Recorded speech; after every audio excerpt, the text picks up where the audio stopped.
Meeting to order. Welcome to all board members and advisors, staff, on-site visitors, online listeners, and Twitter followers. Please note you can follow the State Board of Education on its Twitter page at edstateboard_NC. And you can follow the meeting online and see all of the materials by going to SBE meetings at www.ncpublicschools.org.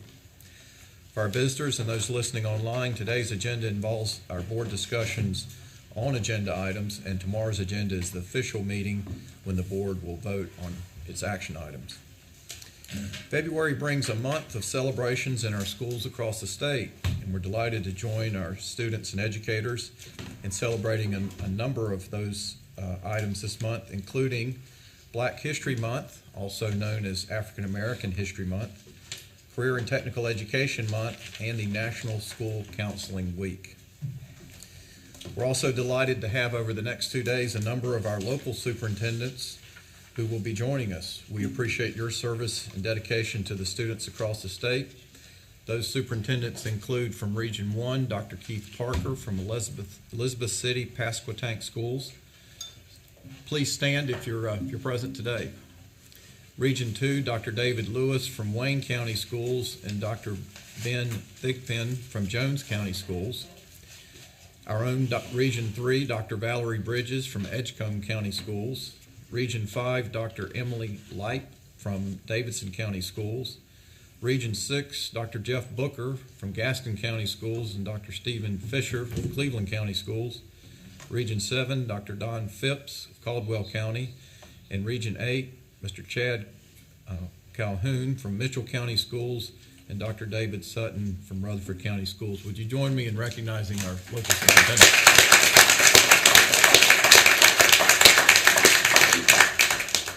Board members, you're reminded that it's our duty to avoid conflicts of interest and the appearance of conflicts of interest as we handle the work of this board. Does any member of the board know of any conflict of interest or any appearance of conflict with respect to any matters coming before us at this meeting? If so, please state them for the record. If during the meeting you become aware of an actual or apparent conflict of interest, please bring the matter to the attention of the chair. It will then be your duty to abstain from participating in discussion on the matter and from voting on the matter.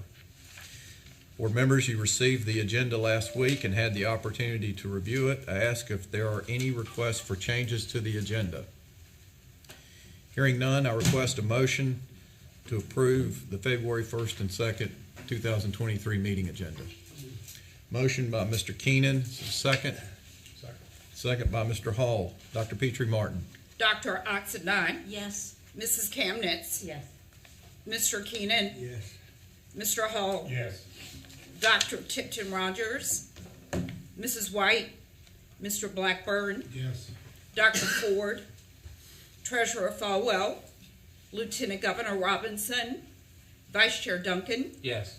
Chair Davis. Yes, motion carries. We have an agenda. And we'll now proceed to our student learning and achievement discussions led by Ms. Jill Kamnitz. Ms. Kamnitz. Thank you, Chair Davis. I share the responsibility of this committee with my colleague, Dr. Olivia Oxendine. And today we start out, as has been our practice the last few months, with an update on the K-12 Science and Healthful Living Standards. Dr. Day. Good morning. We're excited to bring updates this month on the K-12 Science and Healthful Living Standards revision process. First slide just reminds us of the State Board Policy SCOS 012, which guides our process. The second slide is a link to the manual, the Internal Procedures Manual, and the pages where you can find more detailed information on where we are in the process for both areas. So we'll start with science. As of today, the DRC, the Data Review Committee, has completed their report of recommendations and conclusions regarding the first draft of the proposed 2023 standards. So they finished that, and that gets handed over to the writing team.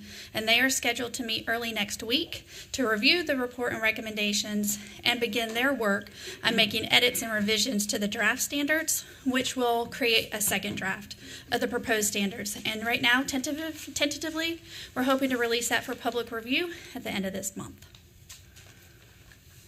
For healthful living, The DRC is almost this afternoon about by 5. They will have the recommendations and conclusions completed for their report.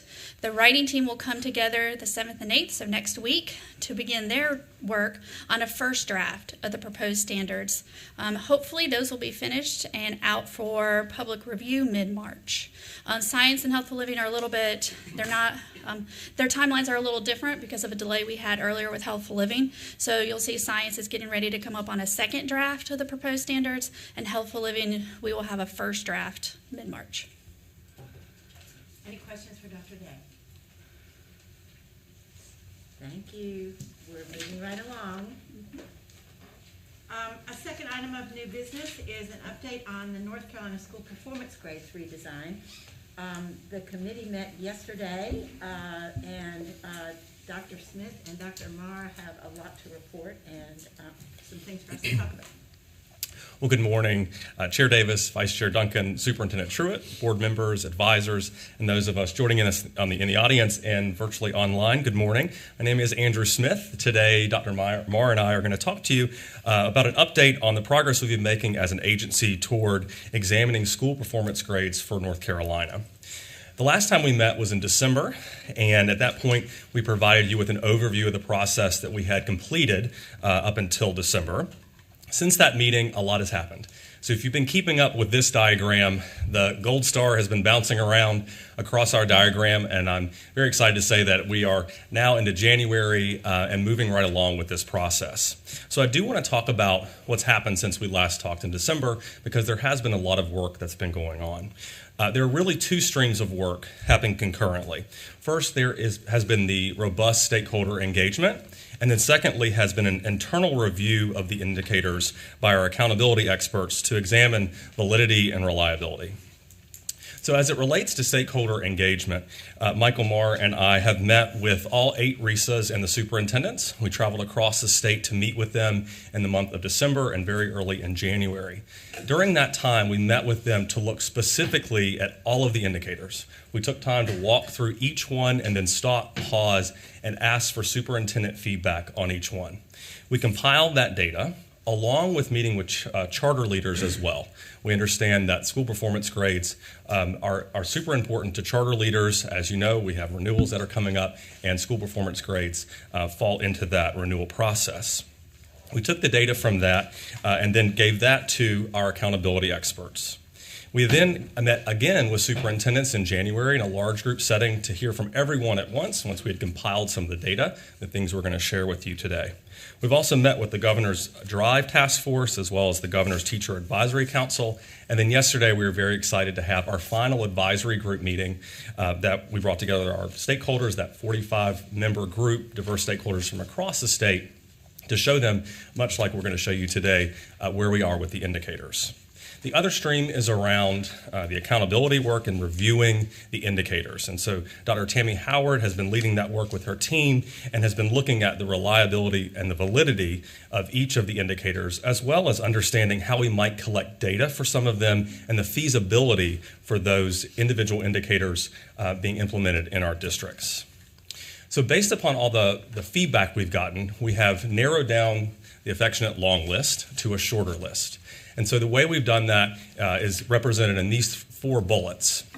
So first we looked at stakeholder agreements. I remind you we did a survey across the state in partnership with Ed&C, received close to 19,000 responses. And that's from our citizens across North Carolina to make sure that the stakeholder group, the advisory group, wasn't doing this in a silo. So we had some informed data.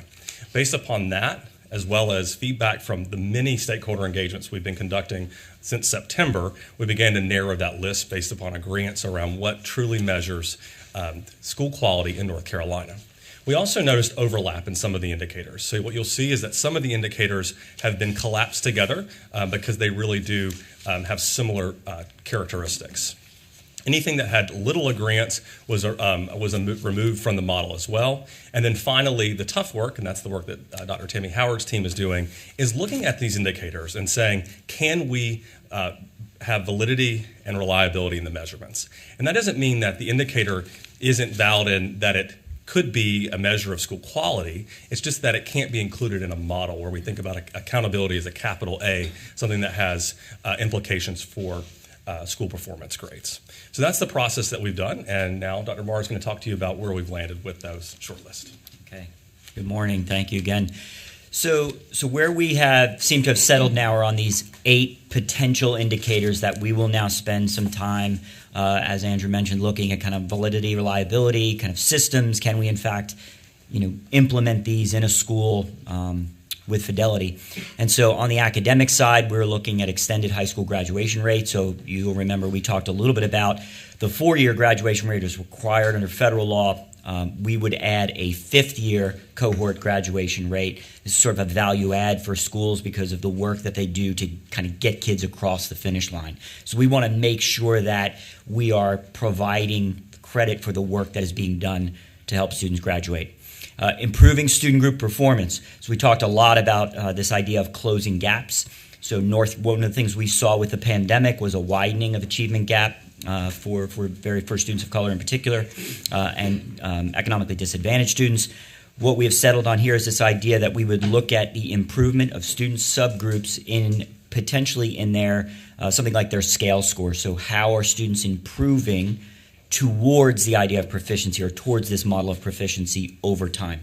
So not benchmarking one group against another reference group, but rather tracking the performance of groups and then linking that to our long-term goals, which are required, again, by the U.S. Department of Education, giving us a roadmap for documenting and showing student improvement over time.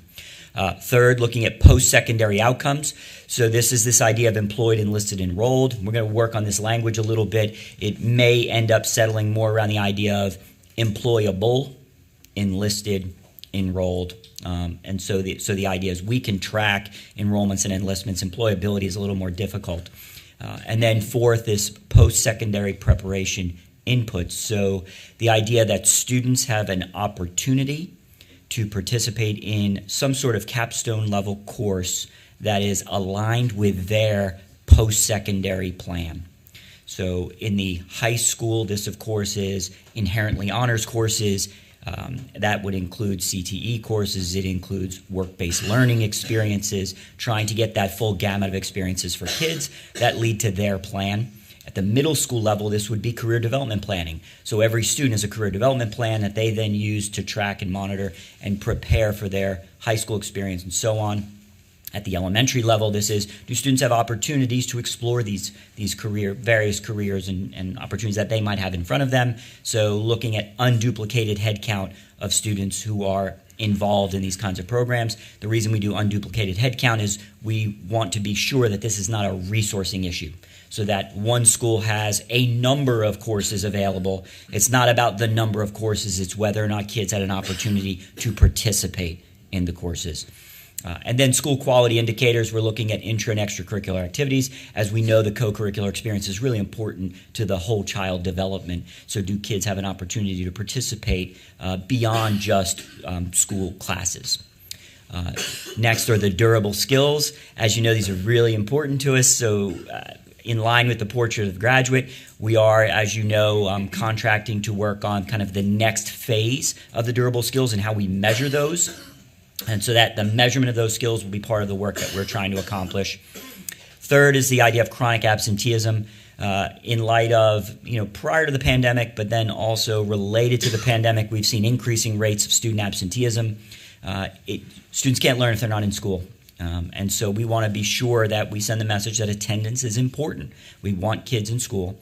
And we've had some good conversations around chronic absenteeism. I think Andrew said yesterday, if you want to kill, an hour of your time, just go ask a couple of superintendents what they think about chronic absenteeism, and you'll get 2 hours worth of conversation.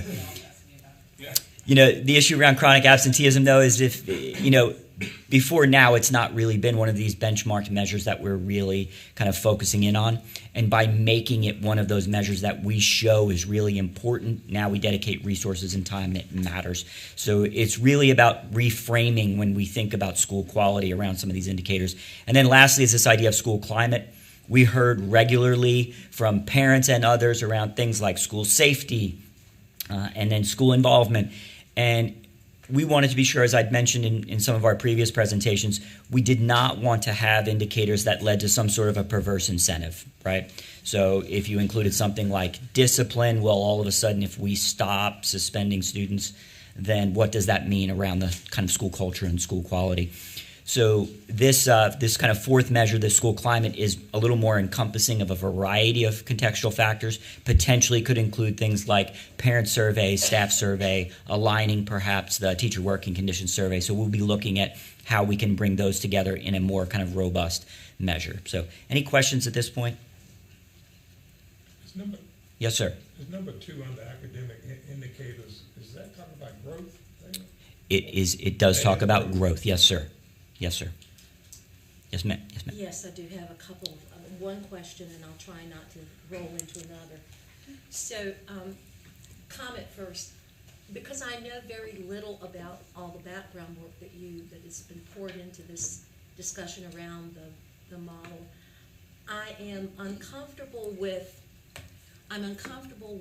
what I think I heard you say, correct me if I'm wrong, about not focusing on, in our subgroups, taking the focus away from gaps and more on growth toward proficiency, I think is the way you framed it. Now, here's my concern, and I understand that we probably need to calm down a lot of discussion around gaps, but gaps are telling, because if we have a subgroup that historically has a gap, and we veer away from focusing on the gap and focus more on growth toward proficiency, which I applaud as well, I'm concerned that that particular subgroup that has been historically in the trenches in terms of achievement may not be keeping up with the other subgroups. Sure. So I can appreciate that. So when we talk about gaps, right, so we are talking about this idea of students who are at the proficient level and students who are not. And then we look at that number that exists between those groups. And I think what we're arguing at this point is, rather than use this language around closing a gap, it lends to this perception that we either want to hold one group constant and increase the other, or we want to bring one group down and increase the other in order to close that gap. I think what we're suggesting is we have a long-term trend line for where we expect students to perform in terms of their proficiency, and we want to now monitor more closely not whether or not this group is moving relative to another group, but is this particular group moving towards being proficient? And that's what we're looking at in terms of the accountability is, are we putting the resources in front of the children who need it the most? Because we've talked pretty regularly, particularly around the ESSER work, around ensuring we are providing opportunities and resources to students who have been most disproportionately impacted, including students who have been marginally, or not marginally, historically under-resourced. And so the idea now is, let's really focus in on the various subgroups we have and whether or not we're moving all of those groups either separately or individually or collectively. Still some concerns, but I will continue Sure. getting this. And we'll continue to have, yes, and we're open to continuing the conversation, Yes. for sure. It's a work in progress, so, yeah. Any Yes. other questions? Yes, ma'am. Thank you. I too have concerns that, to me, I understand the idea of having to rate or attach scores or whatever to schools. But in today's situation, with shortages of teachers, we're not where we used to be years back when we could say, you come to work for our system, this is where you're going to work. And we could assign really talented teachers to schools that didn't have a high performance rating.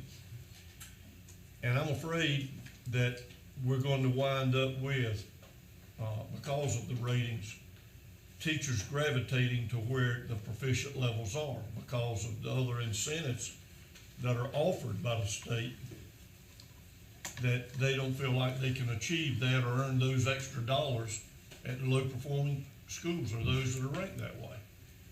And in that light, we're gonna be growing the gap instead of closing it if we don't, if we're not able to get really talented teachers to go to the low-performing schools. My opinion, that's where we need them the Sure. most. And the rating idea within itself kind of alarms me. Sure. So two things. We actually had sort of this conversation yesterday as well. So the first is I think there is some evidence that to some degree teachers kind of self-select already, right, from school to school, and our current model is clearly broken. And so what happens is we've got a model that based on the last 6 months of work and what I believed before this 6 months, that model is not an accurate representation of the quality of a school. And so what happens now is we are assigning letter grades to schools by and large based on socioeconomic status, right? There's almost a direct correlation between levels of poverty and A through F grading. And so we have these, on top of that, the pandemic has really thrown this entire system out of whack. We have, 700 schools rated as D or F. Is that, like, what's the believability factor here, right? Personally, I don't believe that we have 700 low-performing schools. We have schools that have never been on that list before. And so what will happen in the next 2 or 3 years if we do nothing? Well, perhaps we go back to where we were, and we end up with this same system with an overrepresentation of schools in the DNF. So we don't have the option of not having a school accountability model. It's fairly required. We do have an option of the letter grade, but honestly, that's not really up to us. We can only make the recommendation. That's up to the General Assembly whether or not they do that. So part of this work, though, we will explore multiple grades, what might multiple grades look like in different categories. We'll explore different ways to do that. And what we hope with these 8 factors is we change this over-reliance on single-day test scores to a more robust system that hopefully flattens out that curve a little bit for us. And so rather than saying these schools are chronically D or F because they, have student test scores that year over year are virtually the same, and you can't entice teachers to be there, and you can't. But if we can then tell a different story, the school climate at this school is amazing, the opportunities for kids are amazing, that I think could potentially entice teachers to want to work in schools regardless of what the letter grade might be. But we'll continue to have that conversation with you and with others in the board. I'm familiar with schools, matter of fact, in our system that were turnaround schools that had the funds, and we use those funds to entice teachers that had a proven record, the more experienced teachers and so forth. And they did turn around, and including sometimes you can walk into schools and the atmosphere is not what it is. You just don't have that good feeling. That was part of our effort as well. And the idea being, a good analogy is, if you come to 14th and you carry your wife, girlfriend, or significant person out, and the rating is not an A, you probably, at the restaurant, you probably don't want to be there. And that's kind of the way, anything less than an A, some people look at it as substandard. And I want us to get away from that, and particularly the schools that meet or exceed growth should be recognized for that. And none of those, in my opinion, should be marked as a low-performing school. When I retired from being a principal, I was at a school, it was easy to meet proficiency because of the demographics. And it goes back to what you were saying, part of it was the economic status. My first year of retirement, I did an interim for about 4 months at a school that was demographics were exact opposite. I've never experienced a school that had any people working harder and more determined and more dedicated than the school with the lower or the more challenging demographics.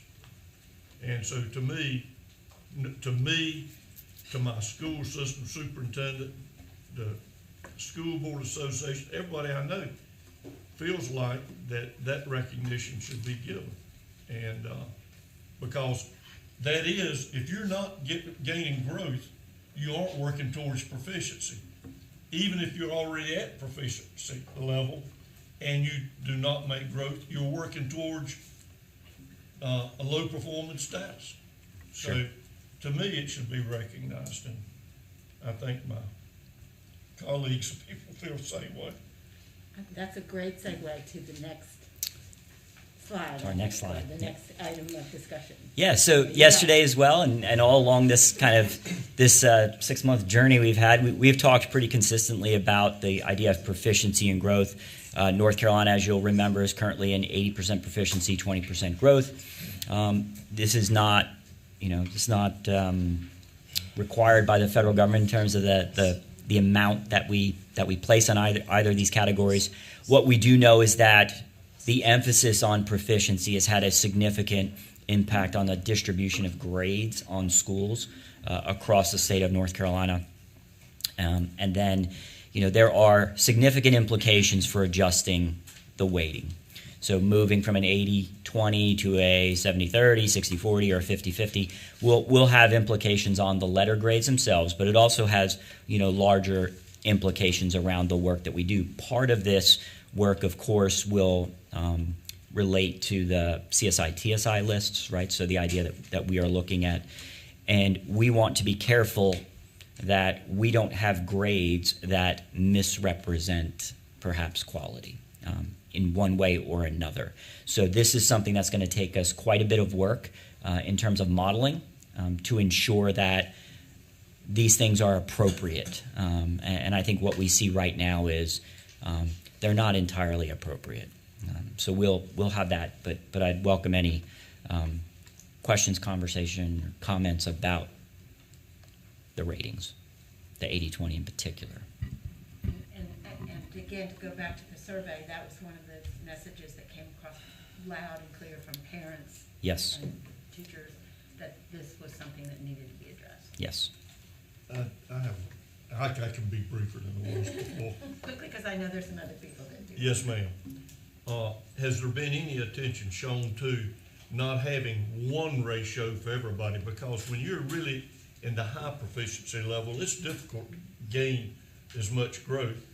And when you're in the other end of the spectrum, it's almost impossible in 1 year or a short period of time to reach proficiency.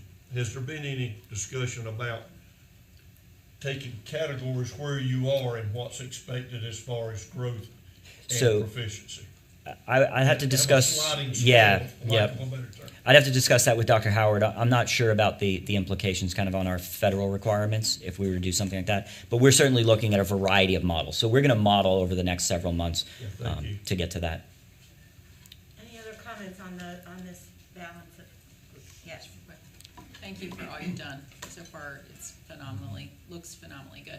My question about the weighting, you said you already have run models to see? We will. We You will be. will. And you can actually do this yourself on the EdNC website, right? They allow you to adjust both the scale, like the 15, 10-point scale. You can also kind of run different.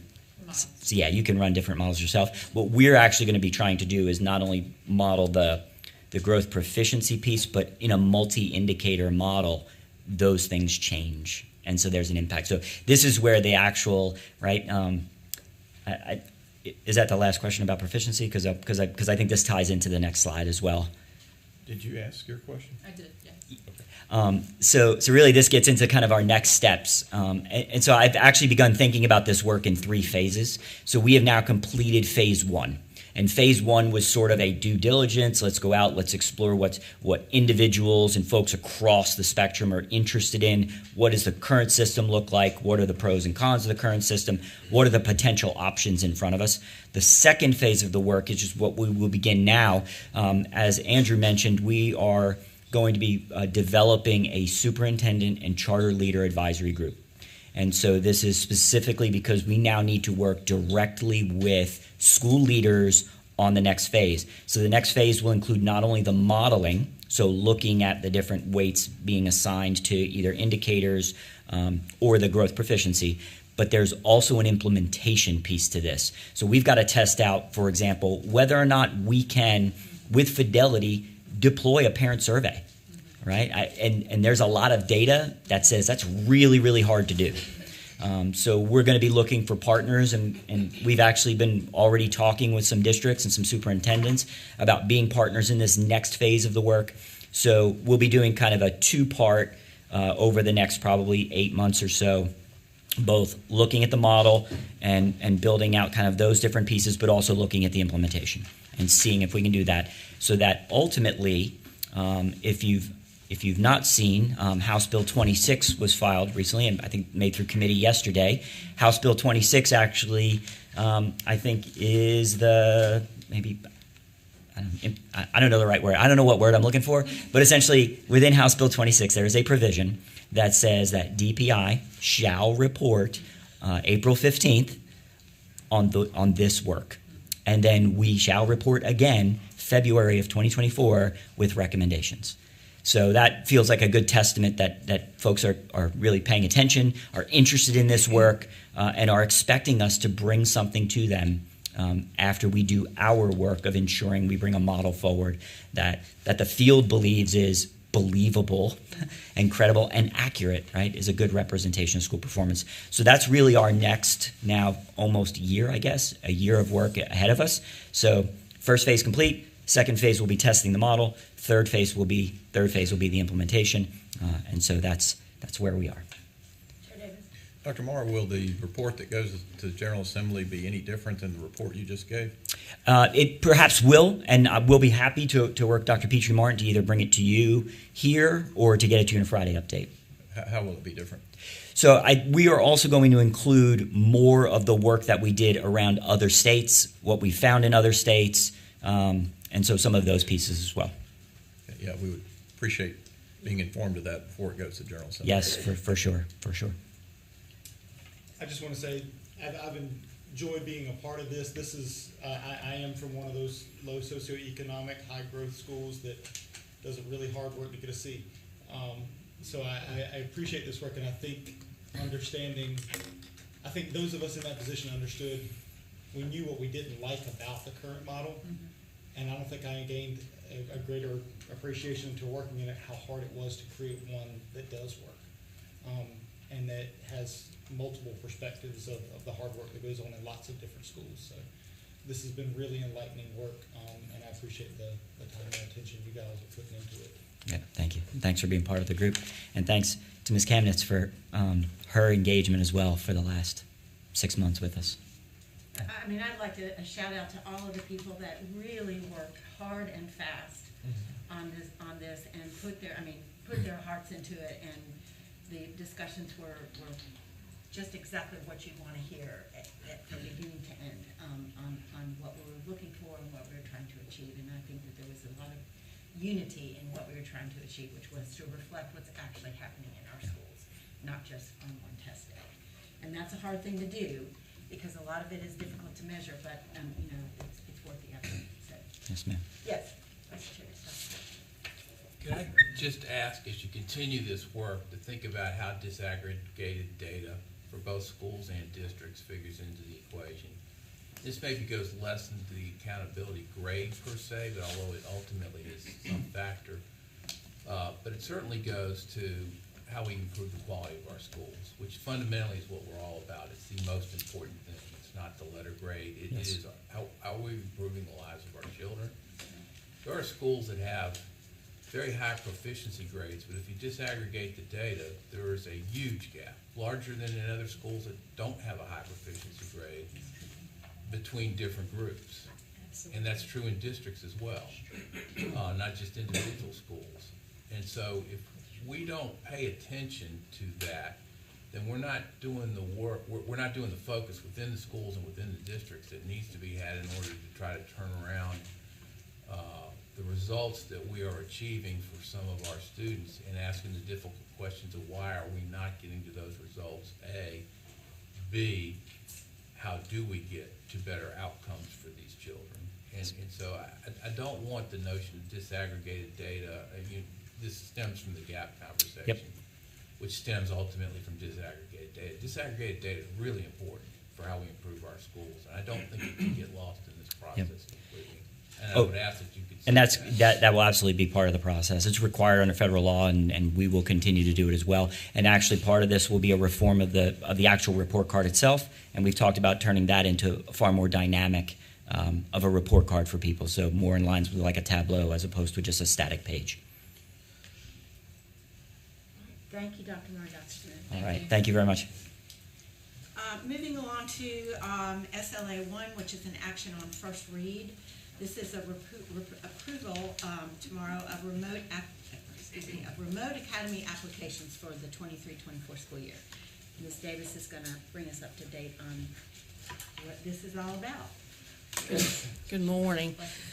Pursuant to State Law 2021-130, Part 3C, Section 3C, called for the superintendent to establish a working group on virtual academies that includes interested stakeholders from, at a minimum, public school units, parents, and the State Board of Education to make recommendations related to virtual academies. Many of the working group recommendations are reflected in the final legislation governing virtual academies. The resulting legislation, State Law 2022-59, authorizes local school administrative units to establish remote academies that meet specific requirements beginning in the 2023-2024 school year. This legislation defines a remote academy as a public school whose instruction is provided primarily online through a combination of synchronous and asynchronous instruction delivered to students in a remote location outside of the school facility. This legislation also tasks the State Board of Ed to authorize PSUs to operate remote academies if they meet legislative requirements. These 42 LEA have met the application requirements and are presented for your approval. Annually, performance criteria will be presented to the State Board and reported to Joint Legislative Education Oversight Committee for these remote academies, and the evaluations must include the evaluation of the success of remote academies as well as any recommended statutory changes. The success criteria will be test scores, school performance grades, retention rates, attendance rates, and high school completion and dropout rates. The application process was facilitated by the Office of Virtual Instruction Services, and the questions on the application mirrored legislative requirements. Each LEA was provided with technical support by the Office of Virtual Instruction Services throughout the application process. Regional virtual instruction consultants worked with each LEA to conduct reviews of applications and provided technical support to ensure these applications met legislative requirements. Once final edits were made, the applications went through a multifaceted review process to ensure each of the legislative requirements were indeed met. Again, today we present to you 42 remote academies that have submitted applications, met all review criteria, and are being recommended for final approval by the State Board of Education. This final visual provides the regional breakdown of these applications and the projected enrollment in remote academies statewide for the 23-24 school year is expected to be 11,900 students. Any questions for Ms. Davis? Chair Davis. Ray, could you go back one slide, Dr. Petrie? This slide, for some of these, it's self-evident which PSU, the school, for others, it's impossible to tell unless you are involved in the work. Could we modify this page or in some way make sure we connect the academies to the appropriate PSUs? For Absolutely. clarity to our public. Thank you. Certainly. Yes, Vice Chair Davis. No. If you go to the last slide again, sorry to have going back and forth. Do you have any assessment of why, for example, the Northeast region only has one and another region has up to 12? Have you done some assessments of how those disparities, if you will, in the requests are coming about? So far I haven't, but I've begun meeting with leadership in each of the districts that have submitted applications. I'm hoping to glean some more insight in those conversations. I'll also be reaching out to the regional directors to help just figure out if that's what the patterns are and what the needs are in those regions. At the top of my head, it would seem that it could possibly have something to do with just the size of the student population in some of those districts. That was my first thought, but I didn't know if there was more to it than that. Also wonder if it's assets. Connectivity assets. Yeah, could well be. All right, any other questions for Ms. Davis? Again, this is action on first read, so we will be voting on this tomorrow. But, you know, I think for a lot of our students, COVID has given us a gift. I'm not sure we'd be talking about this if it weren't for the events of the last 3 years. And, you know, if something remains of this, the access to remote learning for the kids who need it, I think that that's a real positive. So thank you for your work. Thank you. All right, moving along to our one action item, which is SLA 2, a report to the General Assembly on Read to Achieve, and it is focused on the approval and denial of literacy intervention plans. Dr. Vaughn, you want to just give us a quick summary? We talked about this last month. Yes. In some depth. Good morning, Chair Davis, Vice Chair Duncan, Superintendent Truitt, members of the board, colleagues, and stakeholders. Thank you for your time and consideration today as the Office of Early Learning is seeking action this month on the approval of the Literacy Intervention Plan report presented last month. Just to recap, the legislation requires that all LEAs submit a literacy intervention plan no later than October 1st, aligned to the science of reading. In the first year of implementation, 12 were approved, 103 were approved with recommendations, and 0 were denied.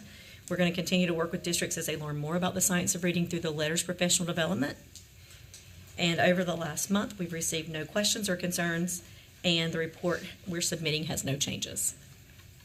Any questions for Dr. Rock? The assumption is that over time, these plans will develop and get broader as the... Yes. Yeah. So general, more specific. Yes, ma'am. All right. Thank you so much, Dr. Ryan. Our first discussion item is SLA 3, Every Student Succeeds Act update. This has to do with our federal ESSA plan, and Dr. Howard is going to walk us through this, what's being proposed. Thank you, Ms. Kamnitz, and good morning. So this agenda item has two parts. The first part is one that does not require any action and has already been approved by the board, and that was the addendum that was in place for the 2021-22 school year. That addendum was approved by you. It was also approved by the U.S. Department of Education, and what you see in the attachments is just the red line version that indicates those changes that is being submitted to the U.S. Department of Education. So that is actually a technical decal that we are taking care of. The second part is being presented to you for your consideration as we move forward to the March meeting, and that is with respect to one piece of the addendum. And that piece is in reference to the end-of-course assessments. And for participation, North Carolina has always used what we refer to as a cohort model. So that means by the time a student is in grade 11, they must have either an NC Math 1 or NC Math 3 score to calculate federal participation, or a biology score for biology, and by the end of grade 10, an English 2 score. With the pandemic, what happened was we had some students who were waived from taking those assessments, so they do not have those scores.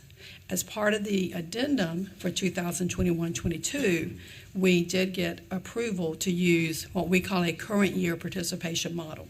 So that is basing the participation for those high school courses only on the enrollment in the current school year. So we're not penalizing schools where they have students in those cohorts that were waived from those assessments, particularly in spring of 2020. So what this would do is we are suggesting to go back to the U.S. Department of Education with your approval to ask for them to apply the current year model to the 2022-23 school year only. We did some analysis in the fall, and we saw that we are continuing to see about 3,000 students that fall into this category. And of course, that is a small number. We were hoping there would be none. And based on our calculation, we thought there would be none, but the fact remains that there are some, and that would have a negative impact on schools. And so we feel like it is prudent to request to give this allowance for this school year only. We have had preliminary conversations with the U.S. Department of Education. We do not know whether or not it will be approved. They did not say yes, they did not say no. They did have some concerns, and particularly moving forward into 2023-24, we do not think this would be allowed. We are hopeful that there will be no student that would fall into this category next year, but we do recommend moving forward. So as is typical with this process, we have drafted a public comment document that has been published and is out for 30 days. We will come back to you in March with any comments from that public comment and any additional information we may glean between now and then, with hopefully the recommendation to proceed with this amendment request to the U.S. Department of Education. Thank you. Any questions for Dr. Howard? Fairly straightforward. Thank you. We've done these addendums and amendments before, so That's thank right. you, Dr. Howard. Thank you. Our second discussion item is SLA 4, also a report to the General Assembly on the 2021-22 North Carolina Career and Technical Education Credential Data Report. And this report has a lot of information packed in, and Ms. Cross is going to walk us through it. Thank you so much. Chair Davis, Vice Chair Duncan, Superintendent Truitt, and board members, thank you for the opportunity to bring some very important data around the credential attainment for the state of North Carolina in 21-22. So when we look at our report, I just want us to keep in mind that this is not just a report sharing data, although that is important. It's a tool for improvement. We've revisioned the purpose of this report and how it can be utilized by local CTE directors to network across the state, look for best practices, and improve their credential attainment. We'll look at trend data, and then we'll see some snips, some snapshots from the actual report. Some improvements that were made are including an individual credentials to combined credentials crosswalk, a tier structure explanation, the concept of stackability, and then we're super excited to share a connection to the North Carolina Workforce Credential Council credentials as well. So why is it important to credential high school students? Why are we not leaving that to the industries that they become employed with? We know that according to the U.S. Bureau of Labor Statistics, 46% of civilian workers in 2021 were required to have a credential. And our work towards helping to meet that goal is that 37% of CTE concentrators earned an industry-recognized credential in the pathway of concentration in the 21-22 school year. This is an improvement from about 28% the year before. This particular statistic is one of our 8 performance indicators that we report to the federal government each year. So I mentioned a snapshot from the report around individual to combined crosswalk. We have over 200 credentials that are offered in our state. Some of those are individual, perhaps you would call them modules or micro-credentials, that combine to make a larger credential. And this is one example. There are actually 23 courses in CTE that have combined credential opportunities. This is CC45, which is career management. Certainly the focus of career management is around those durable skills that we know students need and are so important. You can see the 8 modules listed here, and which characteristics, durable skills, if you will, that those address. So attitude, communication, media rules, teamwork, critical thinking, interpersonal and social skills, planning and organization, and professionalism. Those are durable skills that industry partners tell us all the time in CTE, we need this. We can teach them the technical skills. We need students to know this. So this is a prime example of individual to combine. There are 8 individual micro-credentials, modules, that combine to make the overall credential of the Conover Credential Workplace Readiness Certificate. You can see individual attainment for each of the modules, and then the combined credentials earned. So 3,161 students across our state earned that credential. In the actual report, you will see all 23 courses with this exact same format. The tier structure, several years ago, CTE decided that it would be important not just to put all credentials in one basket, but rather think about them in terms of their impact to students' potential wage earnings over a short-term and long-term look, to also think about the requirement of certain credentials for being hired, the opportunity for promotion based on holding certain credentials. So we partnered with the Department of Commerce and LEAD and asked them to help us establish a tiering mechanism for our credentials. So credentials are divided across 3 tiers. Tier 1 credentials are essentially foundational, introductory type credentials. Tier 2 credentials are more focused on opening opportunities for students to earn jobs, earn higher wages, and earn promotions. And then Tier 3 are considered essential to the job. In many cases are required prior to the student even earning the job. So you see the number of potential credentials at each tier across all 3 tiers here for you. How many are offered? How many students had the opportunity to earn the credential? How many were actually earned? And what attainment rate that is. We call that the credential potential and credential attainment rate. So this again is just a snapshot. It's a sample from the overall report of Tier 3 credentials, the individual credential name, the number earned, and what the credential attainment rate was for that particular credential. You'll see that in the report for all credentials across all tiers.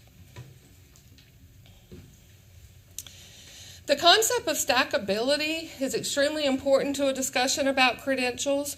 We know that all credentials are not created equally. We know that there are what we mentioned earlier, Tier 1 or entry-level credentials, things like first aid. We know that there are Tier 2 and Tier 3 credentials that each increase in both rigor, time required to earn the credential, and of course the potential benefits to students. So in an ideal CTE pathway, and the example shared with you today is healthcare professional pathway, we see a beautiful illustration of stackable credentials. So beginning at the prerequisite level course, Health Science 1, we see a Tier 1 credential, first aid. Students are learning about a credential, learning about the importance of holding that credential and what the credential measures.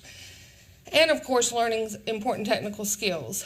At the concentrator level, a level 2 course, we see CPR, OSHA, and specific to healthcare industry, and Stop the Bleed. Again, Tier 1 credentials, but all of those are contributing to a student's readiness then for credentials that are available at the major level.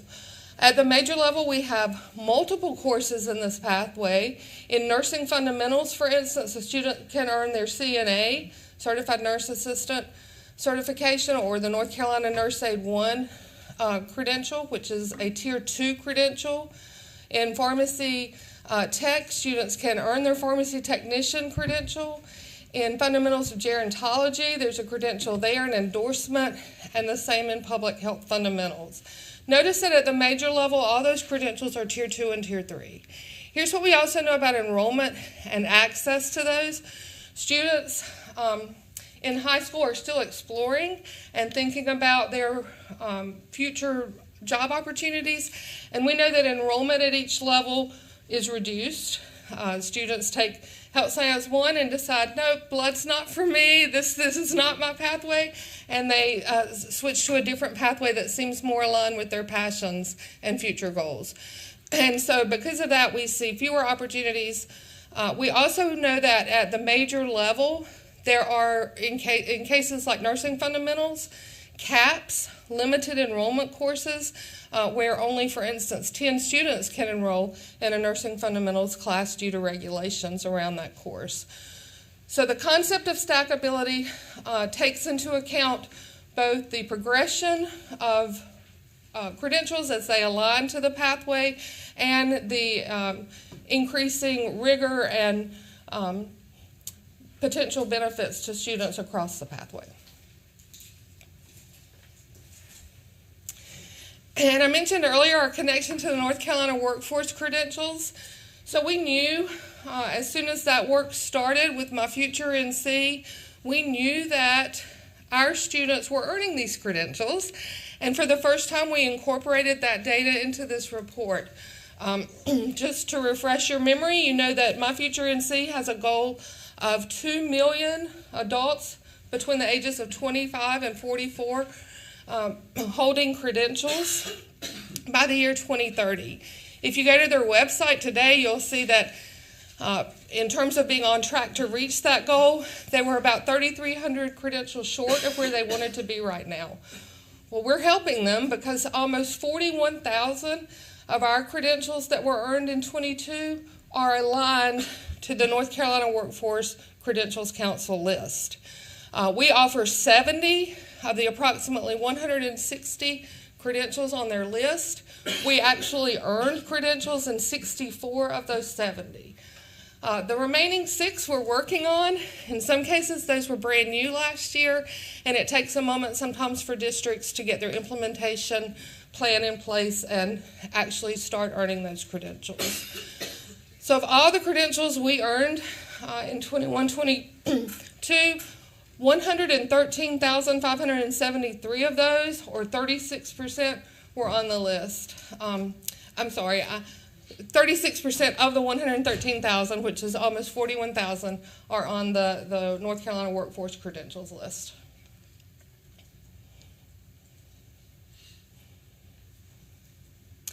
And then this, again, speaking to the fact that this is now certainly a tool for directors to use.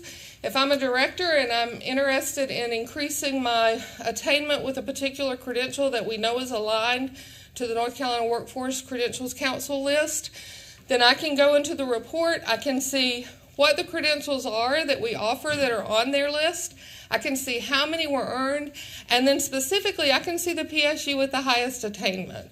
So if I'm working to improve canine care and training program credential, for instance, I know that of all those credentials that were earned in our state, 40% of them came from the Alamance Burlington school system. I'm going to reach out to that director and say, Robin, let me know what you're doing. Help me improve.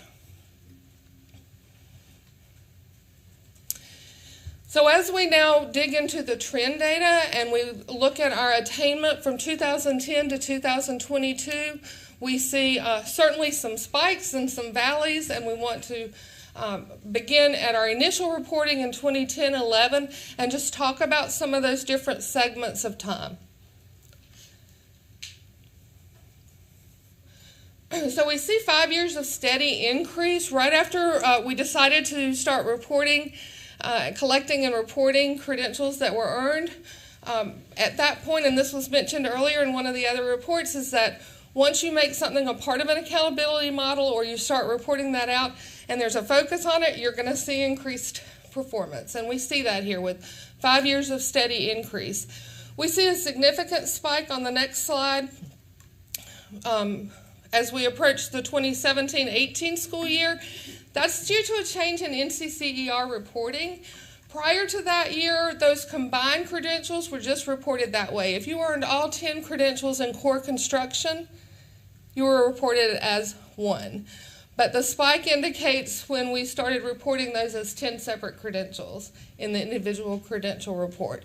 So that was a huge cause for that improvement.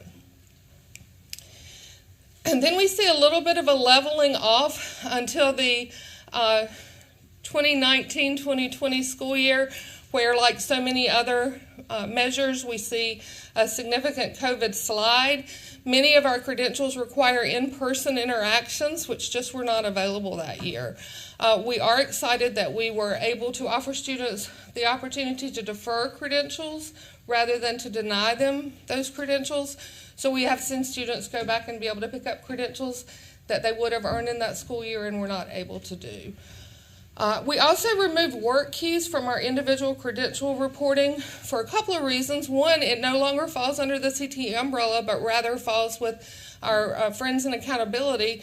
And secondly, work keys is the only credential we were reporting that isn't aligned to a specific course. And we wanted to clean that up about our report. So work keys, while it's still a segment in our report, is no longer a part of our individual credentials report. So getting to current data, the 21-22 school year, we do see a significant jump due to a couple of main reasons. Obviously, getting back to in-person instruction was a huge help, but also funding from state legislators of $15.8 million for credential use, for credentialing our students, which was a huge jump. The prior year was a little over $8 million, and prior to that, it was only enough funding to meet about 10% of districts' need.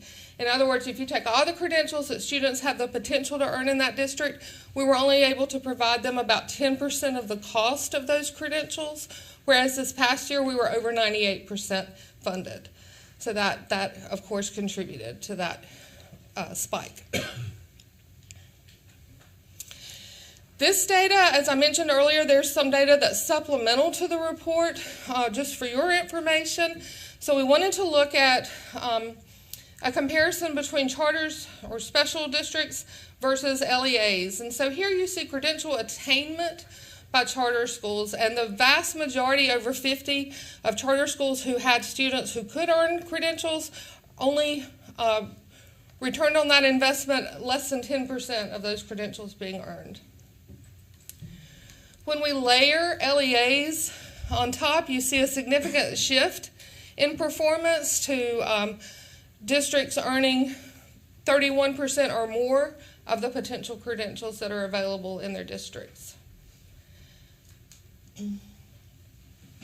And then when we put on top of that a bar at the 28%, that's the statewide credential attainment.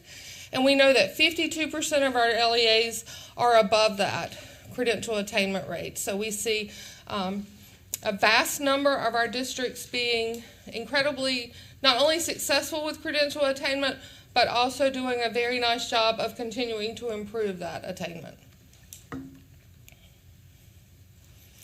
And then the next three slides just simply point out where the individual tier attainment rate aligns with the statewide attainment rate. So while the statewide attainment rate is right at 28%, we see that Tier 1's at 22%.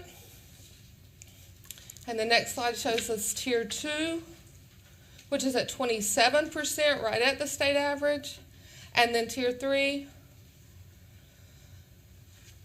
a little bit lower at 14%. We know we have some work to do there that I'll mention as well in just a few moments, but also wanted to share that this afternoon I'll be back to share with you around the bonuses that are attached to Tier 1, 2, and 3, and a little more elaboration around the tiering. So I'm always excited to share credential attainment by region. Historically, we've only done that by number of credentials earned, but we are incorporating the idea of credential potential and that credential attainment rate into our regional discussions as well. And so while we know, for instance, the North Central, where Wake is located, or the Southwest, where Charlotte-Mecklenburg, we're going to see huge numbers of available credentials. But then we can also look to places like the Northwest and the Northeast and see high attainment of the credentials that were available, which is far fewer than some of the places where larger districts are located. We see higher attainment rates in many cases. And then we have continued just to encourage districts to reach out to those who are being particularly successful to report our highest credential attainment by number. These are our top 10 districts for credential attainment and the regions in which they're located. You certainly see a 2-year comparison there and are able to identify that these are districts that aren't just producing high numbers because they have high numbers. They're producing them because they're continuing to do the work of improvement. By looking at that 2-year comparison, you can see the rebound from COVID illustrated there as well. And then from the respect of credential potential and how many were available in a particular district and how many they actually earned, you see the top 10 PSUs here for credential attainment. Looking at the 21 data, the highest credential attainment rate was 59.5%. And now we're up to a high of 66.1%. So we see that improvement illustrated for us there. Again, the 2-year comparison is to help districts identify where that credential attainment has more than doubled in many cases and reach out to those directors for additional support. We are continually digging into the data and looking at multiple areas of concern. One, in CTE, we like to think about an opportunity gap rather than an achievement gap. Opportunity gap indicates that it's our responsibility to provide that opportunity in an equitable manner, whereas achievement gap often shifts the responsibility to the learner or the student, but certainly my opinion is that if we don't make the opportunity available to them in an equitable manner, there's no way they can achieve at an equitable level. So here you see multiple categories of students across all 3 tiers, and within each of those categories you see a 2-year comparison. We do see some improvements. For instance, in Tier 3, our female students only achieved 22.6% of Tier 3 credentials in 21, but in 22 that increased to 29.6. I will let you know that Tier 1 more closely mirrors the demographics of our state, so we would expect to see those same numbers across all 3 tiers. There are definitely some opportunity gaps that exist, and just part of that study involves looking, for instance, at where Tier 3 credentials are available. They're currently primarily in courses that we see a larger enrollment of male students. So we see a larger enrollment of male students with even the opportunity to earn those Tier 3 credentials. So our program area consultants work each year to vet and align credentials, and one focus they have now is, of course, looking for credentials that align to courses that have more female students enrolled, because that will then help to balance out that opportunity gap. We also know that across districts there are opportunity gaps in terms of access to facilities where credentials are offered, or getting their own facility certified to be able to offer credentials, and we're providing support to help them overcome those obstacles as well. And then the report ends with a page of some strategies and then some opportunities for continuing our path of improvement. We know that we will continue to work to vet and approve new credentials and align those appropriately. DPI staff is supporting PSUs in the implementation of those existing credential opportunities. We're continuing to increase the efficiency and accuracy in the process for collecting and reporting those credentials, and that includes an audit process that we do with select groups of PSUs each year so that we can validate their credentialing processes and reporting validation pieces, and then continuing to support them in interpreting and utilizing the credential data.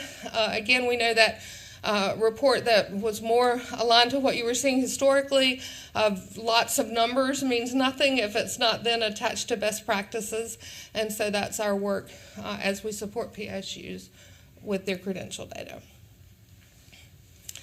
Thank you very much. Are there any questions? Ms. White, I know you have one. Dr. Cross, that's exciting, and I hope I'm not asking this out of ignorance. Those credentialing opportunities are only offered during the traditional school day? No. In some cases, students can't access the credential during the school day even.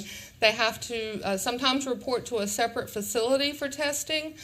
Sometimes those are on weekends or after hours. Sometimes credentialing opportunities are offered through innovative strategies like credentialing camps that our districts sometimes implement. So there are a variety of ways. We work very hard with districts to help make all credential opportunities accessible to all students. So in some cases, that means it needs to be during the school day. And so there are a variety of time frames, locations, and so forth where students access credentials. That's great news. I was thinking about students who have stacked academic schedules during the day who are low wealth, but they just don't have time in their schedule to add one of these incredibly valuable courses and could never afford to pay for college. Right. Having a credential or several stacked would allow them to be employable past working at minimum wage jobs. Right. Would allow them to pay for the potential of a four-year education. And so it's exciting to me that students with full academic schedules could also access these opportunities. Absolutely, and speaking to make education more affordable, credentials sometimes are attached to our articulation agreement with the community college system. So particular credentials can even award students credit that then they don't have to pay for that college class, which will, of course, make that education more accessible and affordable as well. Thank you for the clarification. That's great. Absolutely. I think one of the overriding messages here is we have a gap between potential and achieved and attained credentials, and so that's a gap we need to continue to work on, as I know you are. How does a student and their family navigate these choices and understanding what they need to do and how important these credentials are? How is our education function about that? Is it based on counselors at high schools, or what? I think it's absolutely a layered process. We do in CTE value our partnership with school counseling and the advising that happens between students and counselors. We work very hard to have career development coordinators in all our high schools who also help provide that information to students and parents. CTE directors spread that word. And part of that information isn't just with the students and their families, although that's a huge piece, but it's also with industry partners. They need to understand the value of the credentials that we're offering our students. And so that's definitely a layered approach and depends on strong relationships with school counselors and communication of that information to them as well. Yes, Dr. Oxenden.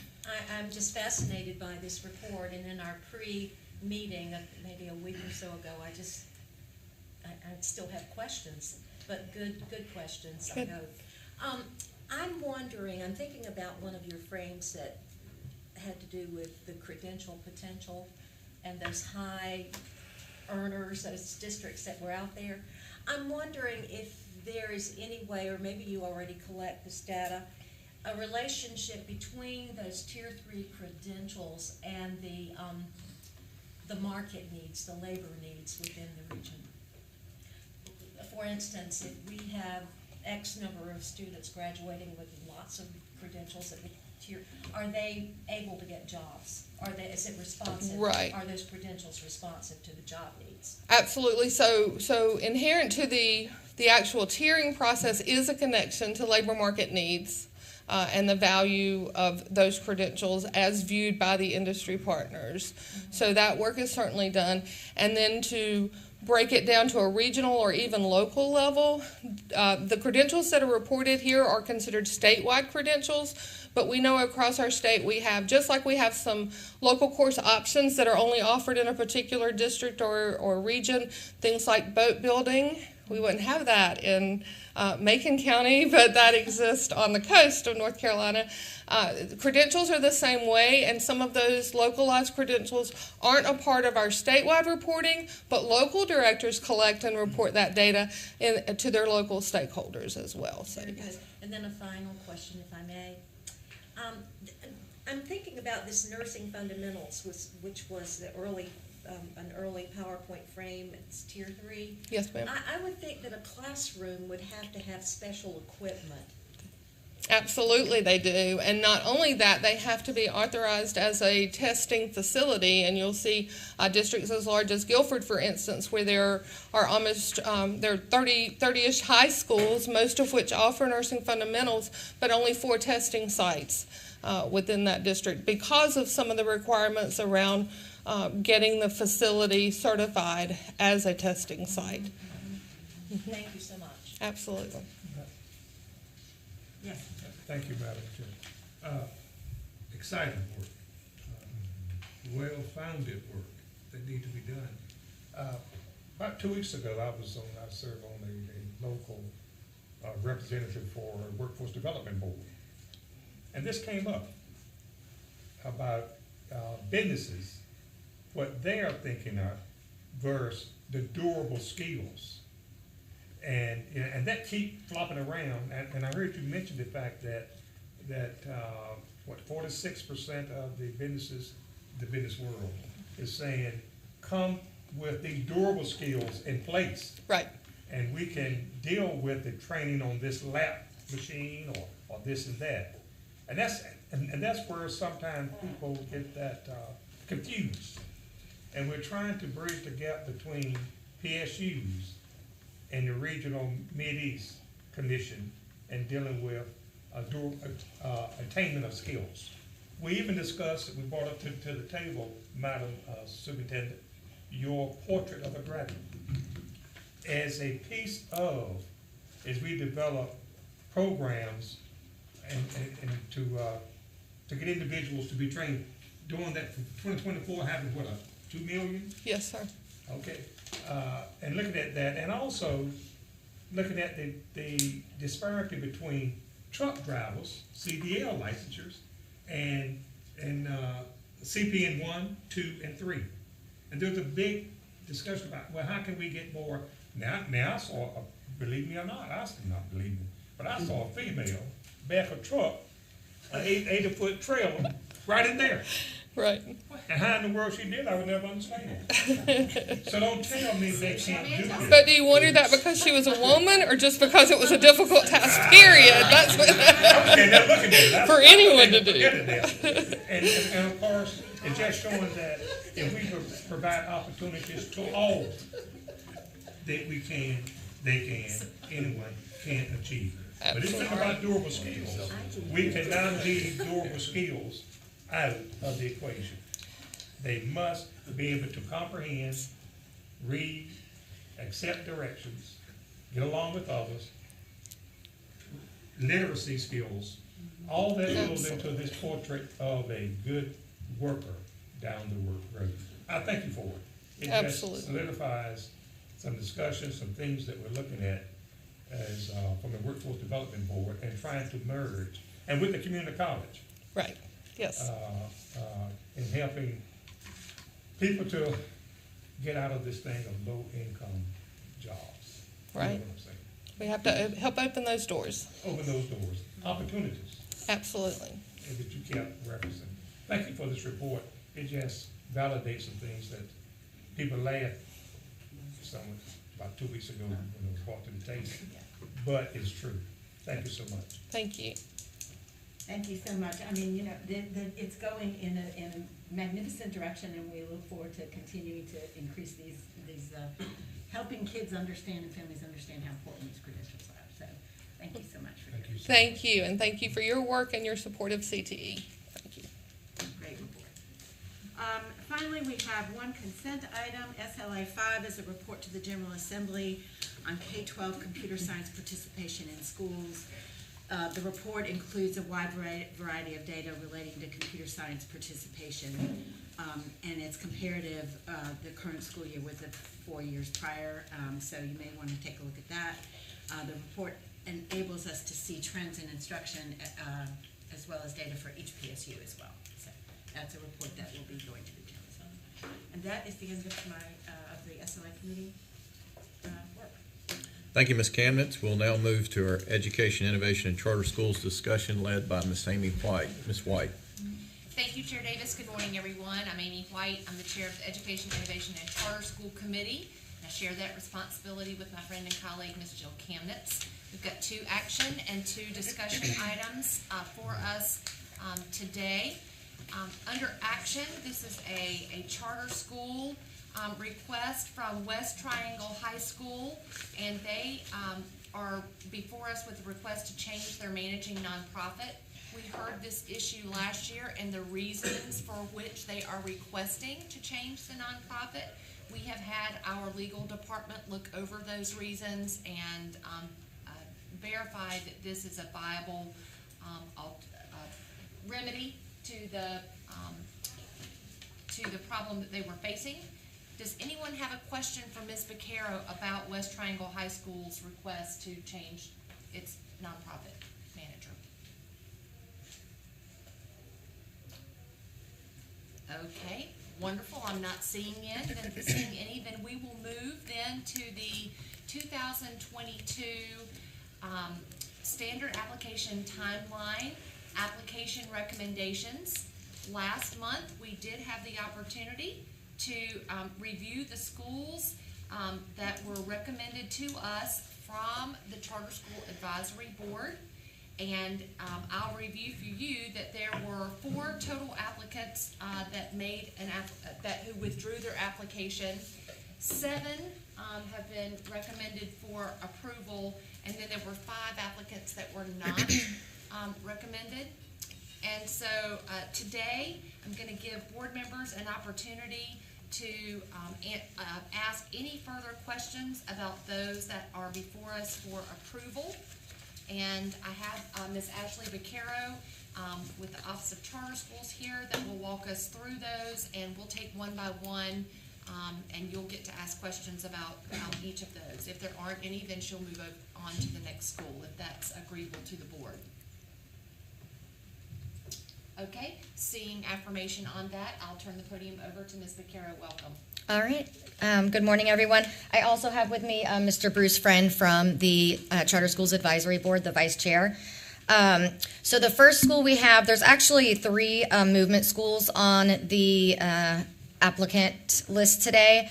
So the first one is Movement School West Charlotte, and this will be in Mecklenburg. Their current schools are all in the Charlotte area. The school model for these movement schools is that they start very small. They just serve elementary. They start K-1 with 120 kids, and they grow over a period of 5 years to about 542 students up to 5th grade. They provide national school lunch program. They provide busing transportation.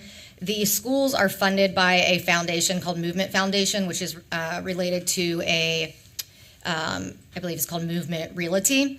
And that foundation builds the buildings, the facilities. All of their facilities have been built on time for their prior 4 schools. They also provide the facility rent-free for the first 2 years, and then after that, rent will never go above market level.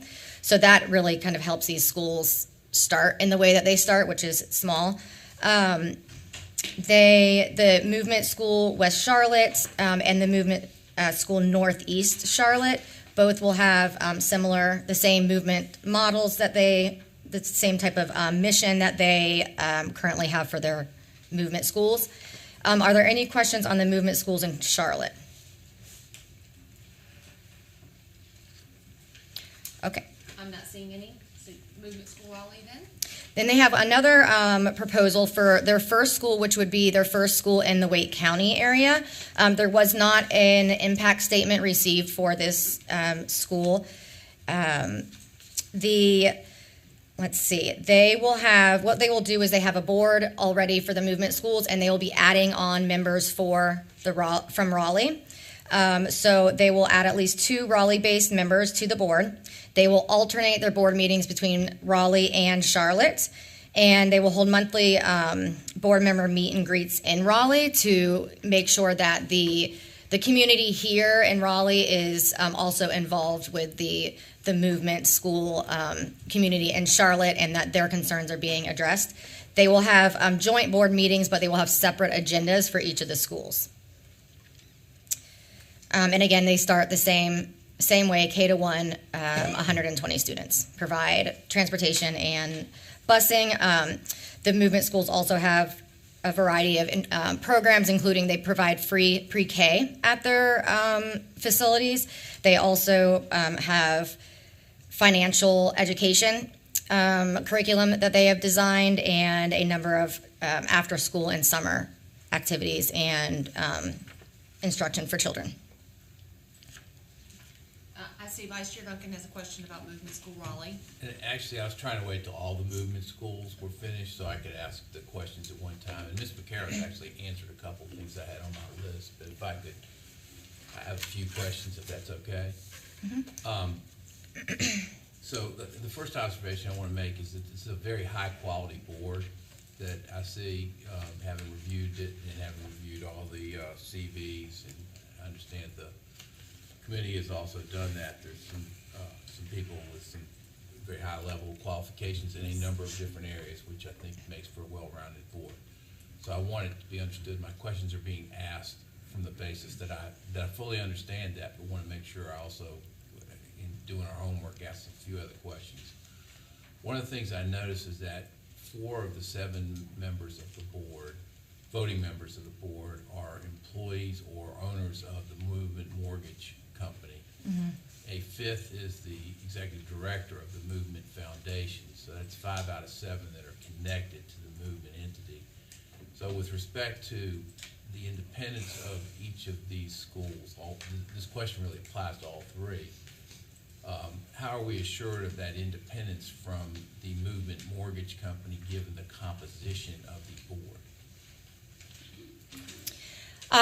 Well, the foundation is not, like, they aren't making any money off of this. This isn't an EMO or a management company that would be making any money off of it. I'm sure the schools, just like our other charter schools, have their, have conflict of interest statements, have the sort of processes in place that we review and ask that our schools have in place to try to prevent any conflict of interest going forward. I also know that they are trying very hard to get more representation from the community and also from the Raleigh community that's not involved with the Movement Foundation itself, but more community-based. And I believe, I don't know if currently they have, I believe it's 4 people on the Raleigh Advisory Board that they're hoping to move some of those over into the board. I do not believe they are involved in the Movement Mortgage Company. It looks like there's someone that's Pinnacle Financial Partners, an attorney from McGuire Woods, business development, and a managing partner for Deloitte, and then someone, a managing partner and a CPA for another company. So they are trying to increase the diversity in terms of corporate experience. For the Raleigh facility? But their board is combined, but yes, pulling people from the Raleigh community to also join the Charlotte members. As I read it, and I only got the information last night, as I read it, it was an advisory board as opposed to being board members. Correct. Is that correct? Yes, and they're moving people, they want to move folks from the advisory board. It's kind of like where they're pulling the talent, so to speak, from the advisory board into the actual board. So I'm not trying to posit any places where there could be conflicts, although I think the likely area could be facilities. So I want to ask some questions about facilities briefly, if I could. Okay.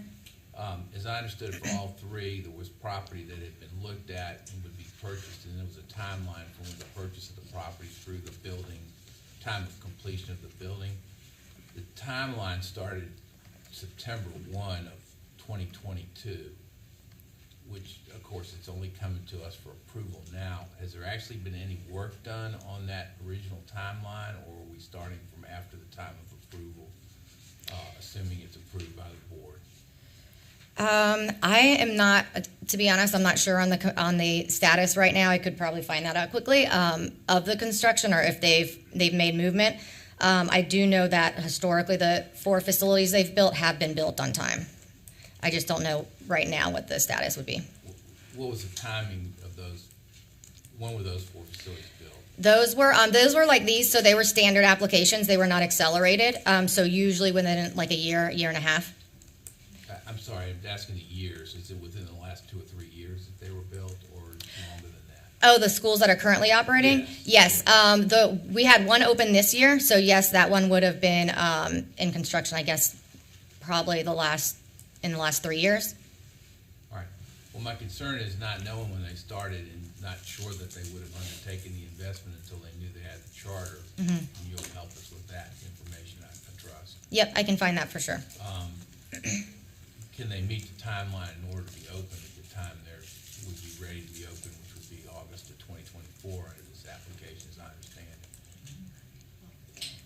it? They have, that's part of their, that's something that all of the applicants assure us of the facility being ready, but of course, we've had a lot of delays that. I know they do. But Yeah. we've had several that have come back asking for delays, and we've also have acknowledged that there's a supply chain issue in the construction business, which has slowed some, and so I think it's a reasonable question to ask. Yeah. Where is that timeline and where are we on it as we sit here right today? I can find that before tomorrow. I'll interject that it is a conversation that we've had in the past 2 application cycles, not only with construction supply, the impact of COVID, the inability to identify a contract of available land that falls within zoning requirements, get that under contract. And so it is an issue that all of the charters face across our state, and we've had some interesting discussions about how we might change what happens, and do we stretch out a little bit more time for them to get the facility. Maybe it's no longer an immediate attainable goal to be able to get, once you get your charter, to be up and out of the ground anymore. So I think that's all charters, and we shouldn't be penalizing those who. I'm not trying to penalize at all. In fact, they're one step ahead of several that we see, because they say they have a site identified for each of the 3 schools. Yes. So that's not my purpose. My purpose is to get an understanding. They're off their timeline at this point. So where can it go in terms of the timeline? I thought is a reasonable question to ask, because we are having this issue all too regularly, and it's despite the good work y'all are trying to do to stay within timelines. So the normal process is, if they discover at any point during that 2-year process that they are not going to meet their timeline, they would come back before the Charter School Advisory Board and ask for a 1-year delay, and then that would be brought to us for either approval or denial. All right. So let me then move to the last area of question for these 3 schools, or just trying to get a better sense of it. You provided some information I would have asked for about the construction process, or the proposed process of constructing and then paying for the schools. And as I heard it, there would be a 2-year delay, and then it would be essentially a market rent price charge, is what I heard you say. How's that market price? Is it set out how that market price is going to be determined? And this is where I do have some concern about the conflict, or potential for conflict of interest to board members. That did come up in the CSAB interviews, and what the board was told is that the Movement Foundation, they build and provide fully equipped building for 2 years. After that, the contract with the facility, the Movement Foundation, is no more than, or the builder is no more than $600,000 per month, and never above market value. I'm not sure exactly how they assess market value. I mean, We had the $600,000 a month. Was that a Is that a number month or a could year? not possibly be accurate. Is that a year or a month? Let me see. It's a year. Sorry, it's a year. It's a considerable difference. Thank you. Yeah. For clarifying that. Thank you. Take care of it. So it would be 600,000 a year. Yeah. And that would be beginning once the school has completed the construction process. And is that money, the money to pay for the school, the payment, is that coming from the state and local allotted dollars? As you understand. Good afternoon, Bruce Friend, CSAB. I'll take a crack at that question, Mr. Duncan. I mean, I guess in one respect I would say yes, because all monies that charters spend come from, unless it's monies that they've raised through fundraising, is going to come from state and local dollars. But as you probably know, charter schools do not receive specific capital funds. So the answer would be yes. I mean, they're going to have to pay out of the FTE that they receive per student to pay whatever their mortgage is on the building. But there may be other fundraising efforts that they utilize as well. Obviously, they're paying whoever owns the mortgage on the building with the state and local dollars. How many years is the rental? How many years are the rental payments set to be for the? I don't know the answer to that question. That would be in the agreement that they have with whoever owns the mortgage. I can speak for my own school. It's 30, but I can't say that that's the same for all other schools. So one question, and I'm not going to ask that about this school and those other schools in this status, but if there comes a time when a school's in this situation and the charter's revoked for whatever reason, who owns the school building? And I do want us to look at that question. Now, I'm not asking you, Mr. Okay. Friend, to respond to that. Well, the answer is it depends, to be honest. Yeah. It could go back to the local LEA, depending on how the arrangement is. Sometimes also there are separate foundations that are set up that actually own the facility that the facility would fall back to if the school defaulted on any loans. One of the reasons I ask these questions is much broader than the school is I think we need to get a pretty clear perception of how that plays out. So that's the end of my questions. I appreciate the chance Thank to you. ask them. Thank you, Vice Chair Duncan. Are there any other questions about the movement schools? Yep. Just as a did you have another question? If you don't mind. Yes, Chair Davis. So just picking up on my colleague's question, in my experience in real estate, it is customary on a market rate concept to have a defined method of determining market rate, and the parties agree to that defined method on the front end. So I think that's something that probably ought to be clarified and built into the agreement to protect both the lender and the borrower. That's one point. Two is just thinking ahead. So we're 2 years down the road, and now the local board is agreeing on what the market rate is. You'd actually have a board that has a majority membership negotiating with their employer. Not to say that couldn't be worked out, but it does put the board members in a delicate situation. So just to put a finer point on trying to avoid situations like that in order to both protect the students, people running the school, and so forth, as well as state funds. Thanks. The opposing argument to that is that the board members and the company foundation have a vested interest in seeing the school's success. And so you could categorize that as conflict of interest, but you could also categorize it as convening interests trying to meet a common need.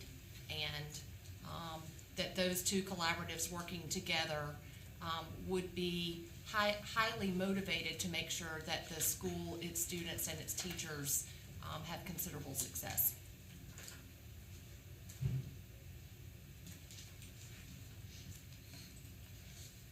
Okay, why don't we move to Flat Rock Classical in Henderson.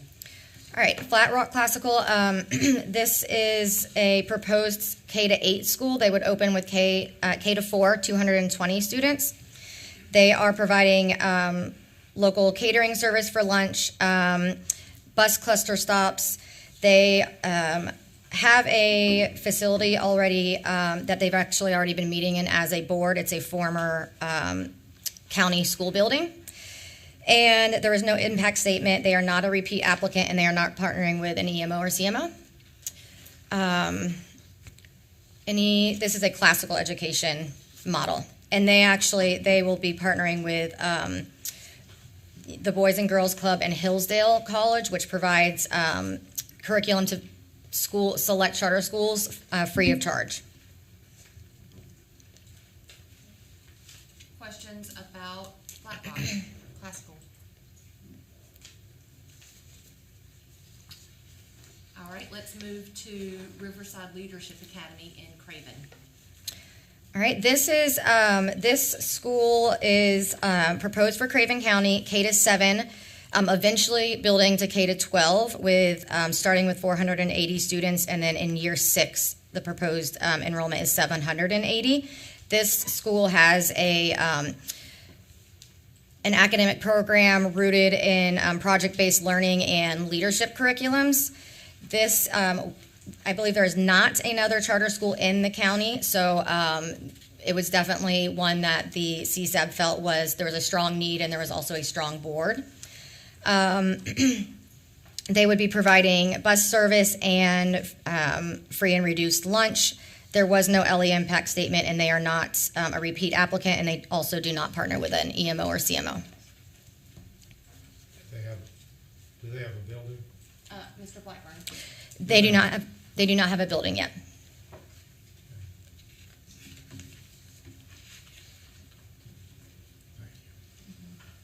And many times they can enter into a lease agreement. They might use an existing, say, a church or an existing facility, so they do not own the building, but they enter into a lease agreement with someone that has the space that qualifies under the zoning and all of the requirements necessary to operate a school. It's a big school. Yes. Yes. Okay, so any questions about Riverside? So then, if I'm correct, the last school for discussion today is Agape Achievement Academy in Cumberland? And Heritage. Excuse me, Heritage Collegiate. Why don't we do Heritage first and then close out with Agape? Okay, Heritage Collegiate Academy, Leadership Academy of Wake County. This is proposed for Wake County, opening K-6 with 440 students, and at capacity would be K-8 with 600 students. They are proposing national school lunch program and bus routes. There was an LEA impact statement, and they are a repeat applicant. I believe this is their 3rd application. There is no CMO or EMO. Questions for Heritage Collegiate? Questions from the board about Heritage? We did have some discussion in committee and last month on the leadership of this particular school and previous experience, and some concerns about that. If you want to address them again, but. I think concerns for board members were adequately voiced at the last meeting. Does anyone have any additional question about Heritage today?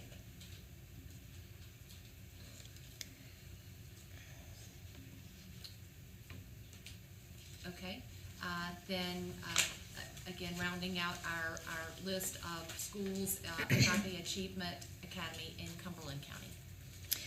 This school is proposed to open, it would be an elementary school, opening K-3 with 168 students. There is currently no elementary charter school in the county. They are proposing free and reduced lunch, bus cluster stops. They currently do not have a facility. There was an LEA impact statement submitted, and they are also a repeat application. I believe this is either their 2nd or 3rd application. Vice Chair Duncan? I waited till the end again. There were 3 impact statements, Cumberland, Wake, and Mecklenburg, with respect to schools, not counting Heritage, which I think was discussed last time. And I think last time, you were not ready to address any specifics that were in those impact statement letters. And so I wanted to give the opportunity, if there were specifics that wanted, on behalf of the advisory board, that they wanted to address with respect to the impact letters that have been submitted on those schools. I wanted to make sure I heard the response. We'll take a pause for Mr. Friend to Sure. get to his notes. It's a lot of information.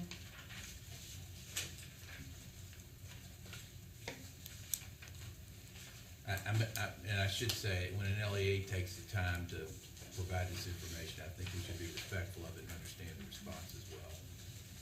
Mm-hmm.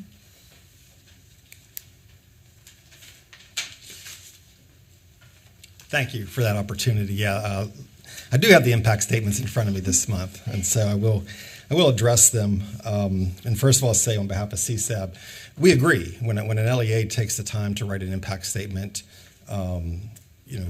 That's part of the process. They have the right to do that. We want to hear the voice of the LEA if they have any concerns. Sometimes they may not have any concerns. And I think as the minutes reflect, when we deliberate on these applications, we are often asking the applicant when they're standing right here at this podium for them to respond and to share any thoughts they have about that specific impact statement. Maybe I'll work in reverse order if that's okay from the schools that are up for recommendation from CSAB. And again, I would ask that you remember that all 7 of these are schools that the CSAB unanimously, 10 votes to 0, recommended for approval to open in 2024. Regarding the impact statement in Charlotte, actually specifically to the Northeast Charlotte school, I believe you've probably had a chance to read that. It basically talks about how they feel that there's not a compelling need for the school. That's not unusual in an impact statement. That's typically why they're taking the time to write an impact statement. I will say that one of the things that struck me, and I'm sure there's more to it than just my observation, but they do show on the very front the growth of the area and the current numbers within that area of where the school is supposed to be.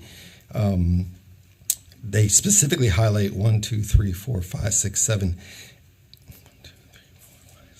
8 schools that are in that kind of area where this proposed charter would be. All but one of them are already over capacity.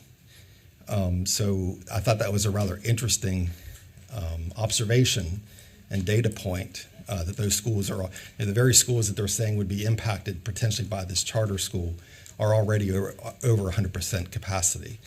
In some cases, as high as 138% capacity. So I think you can extrapolate from that there probably is a demand, just as that board that came before us would suggest, that there's a demand for lots of different reasons as to why parents would want to choose this particular school. The second one would be related to Heritage, and indeed you had lots of questions and deliberation about that last month. Wake County did opt to submit a letter of impact statement for this particular school. I guess I would just say this. Again, it was a letter that is not unlike other letters that we receive over the years about why a district wouldn't particularly be in favor of a charter school. There's 2 things that stood out to me, and again, these are my observations as one member of the CSAB.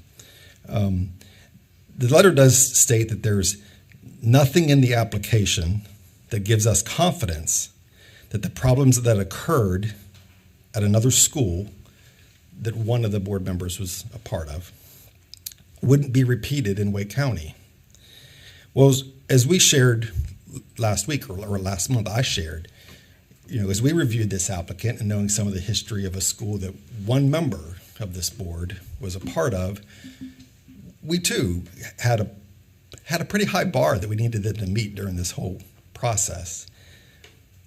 So Wake County writes, there's nothing in the application that gives us confidence that the problems occurred at that school, which was in another district, wouldn't be repeated in Wake County. I think it's a fair statement, but there's nothing in the impact statement that says why they feel that way. It's just a general statement. It also says that all Wake County teachers are well-versed Well, they talk about the lack of a legislative purpose in the impact statement, specifically around improving student learning. They state all Wake County public school teachers are well versed in those aspects of teaching as a matter of course. That may be true. Actually, probably is true, to be honest. But that doesn't mean that this proposed applicant's application doesn't meet that same legislative purpose. So those would be my comments on, excuse me, on the Wake County. The last one, Agape. Again, about a 4-page letter. Excuse me. I'll power through. First, I want to acknowledge that the superintendent who wrote the letter, Dr. Conley, is someone who I know and respect. He spent a lot of times walking the halls of this particular building. Thank you so much.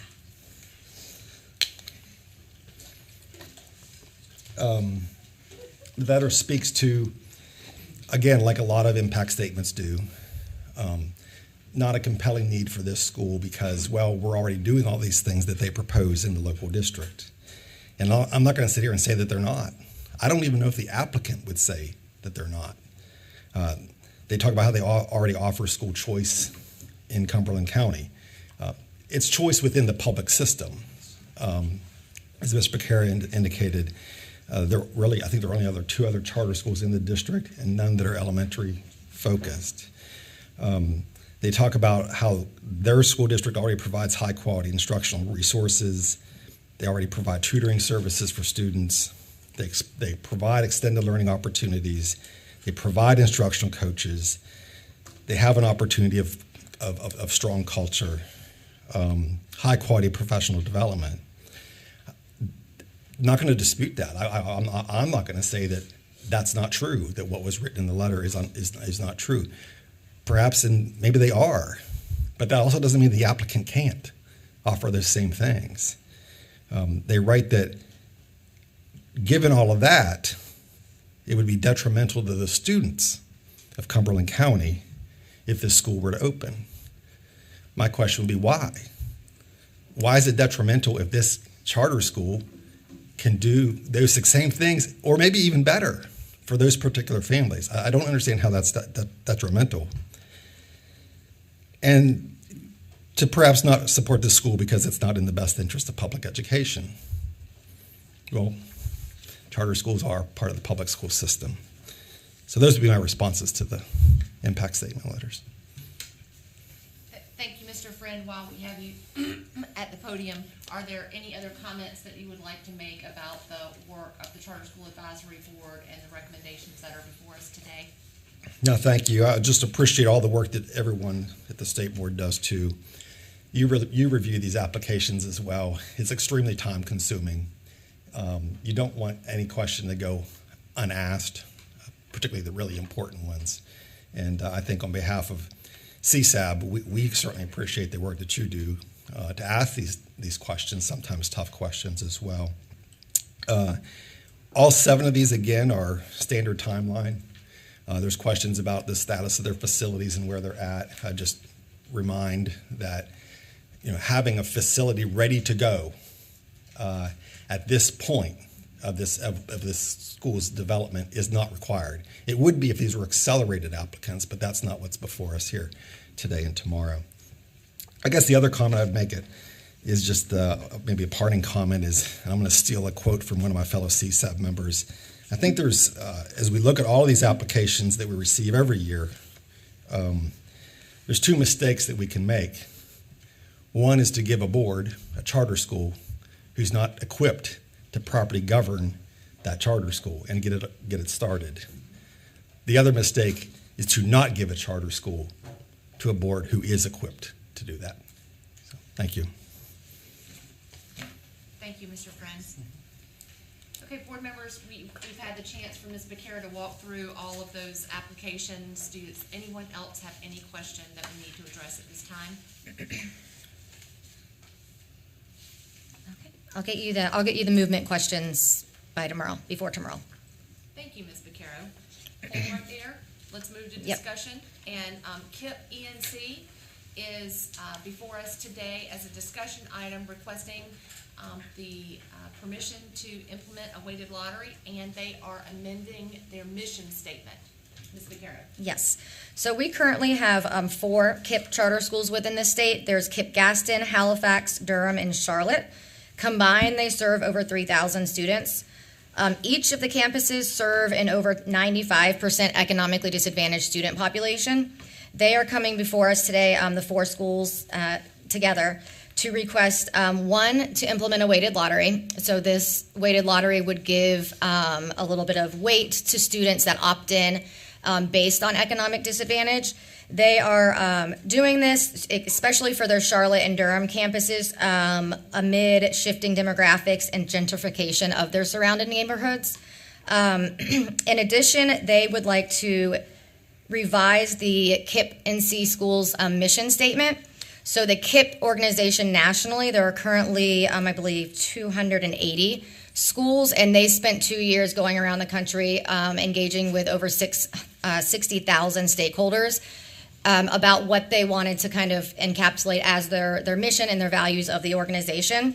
They are now moving the North Carolina schools to change their mission statement to align with the national mission statement.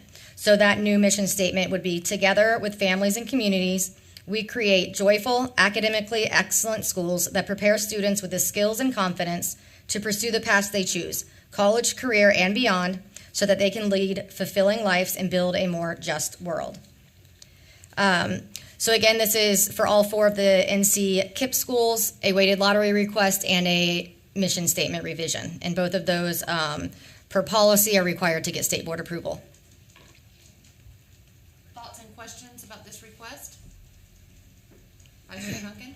Question about the weighted lottery, not the mission statement. Mm-hmm. On the weighted lottery, what percentage of free and reduced lunch students are they proposing would be covered by the weighted lottery? And if it's different for different locations, if you could break that out. What they, the way they would run the weighted lottery is once they determine how many students actually have opted into the weighted lottery, they would run a weighted lottery before the general lottery with the aim of keeping the EDS population at least 95%.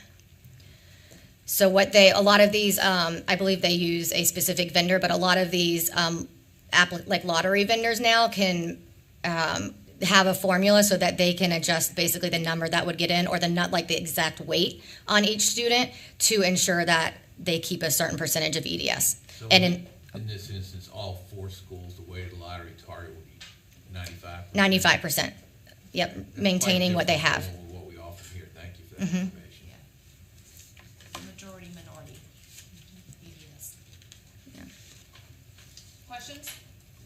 Okay, great job, Ms. Vaquero. Thank you for your work today. Okay, thank you. That concludes our charter school work. And now let's turn to a report on our cooperative, innovative high school programs. If you know nothing about the 7 years that I've served on the board, I am a huge advocate for this programming across our state. And today, to walk us through this work, that will be a report to the North Carolina General Assembly, we have Ms. Neha Shah Coltrane, and I'm going to turn this exciting program over to Thank you so much, and it's so good to see all of you all. It's been a couple months for me, and that's unusual, so Happy New Year, and here's to the best for the year ahead. I am so excited here to present to you our annual report, which last year the General Assembly combined both the Career and College Promise report with the Cooperative Innovative report. So you have all 100 and some odd pages here, which I know you read, but a special thanks to Isaac Lake and the team here for pulling this together along with our community college and UNC Independent College partners. This is a joint report on behalf of you all, the Community College System Board. They'll hear this next month, the UNC Board, and with information from the independent colleges. So I do look forward, if you have any specific questions, please feel free to ask about the report. We're just going to kind of go over a little bit of the information. We do have some newer board members, so I will kind of go through some basic foundational information. So this report really does look at overall our dual enrollment program here in North Carolina, which a while ago shifted from random courses to structured pathways. So our goal is for students not to just take one random course here and there and dabble into here and there. We're hoping they're getting career exploration through Trey and all of their work in middle school, but really more about structured pathways for our students. And so with our structured pathways, we'll look at the success based on all the legislative requirements and some additional stories that we like sharing with you all. So Career and College Promise is funded by the North Carolina General Assembly, which we really, we remain one of the most regarded dual enrollment program in the country. We only are probably second to Texas when it comes to the number of cooperative innovative high schools. Obviously, they're bigger. But we do have truly one of the most well-respected programs across the country, which we're really grateful for.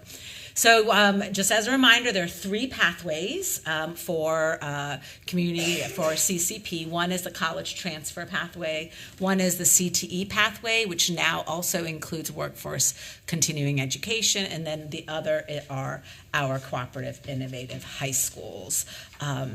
So what are some key program highlights? So, you know, if you painstakingly read through this, that's great. But if not, here are just some key pieces that I think are really important for all of us to be able just to kind of to know.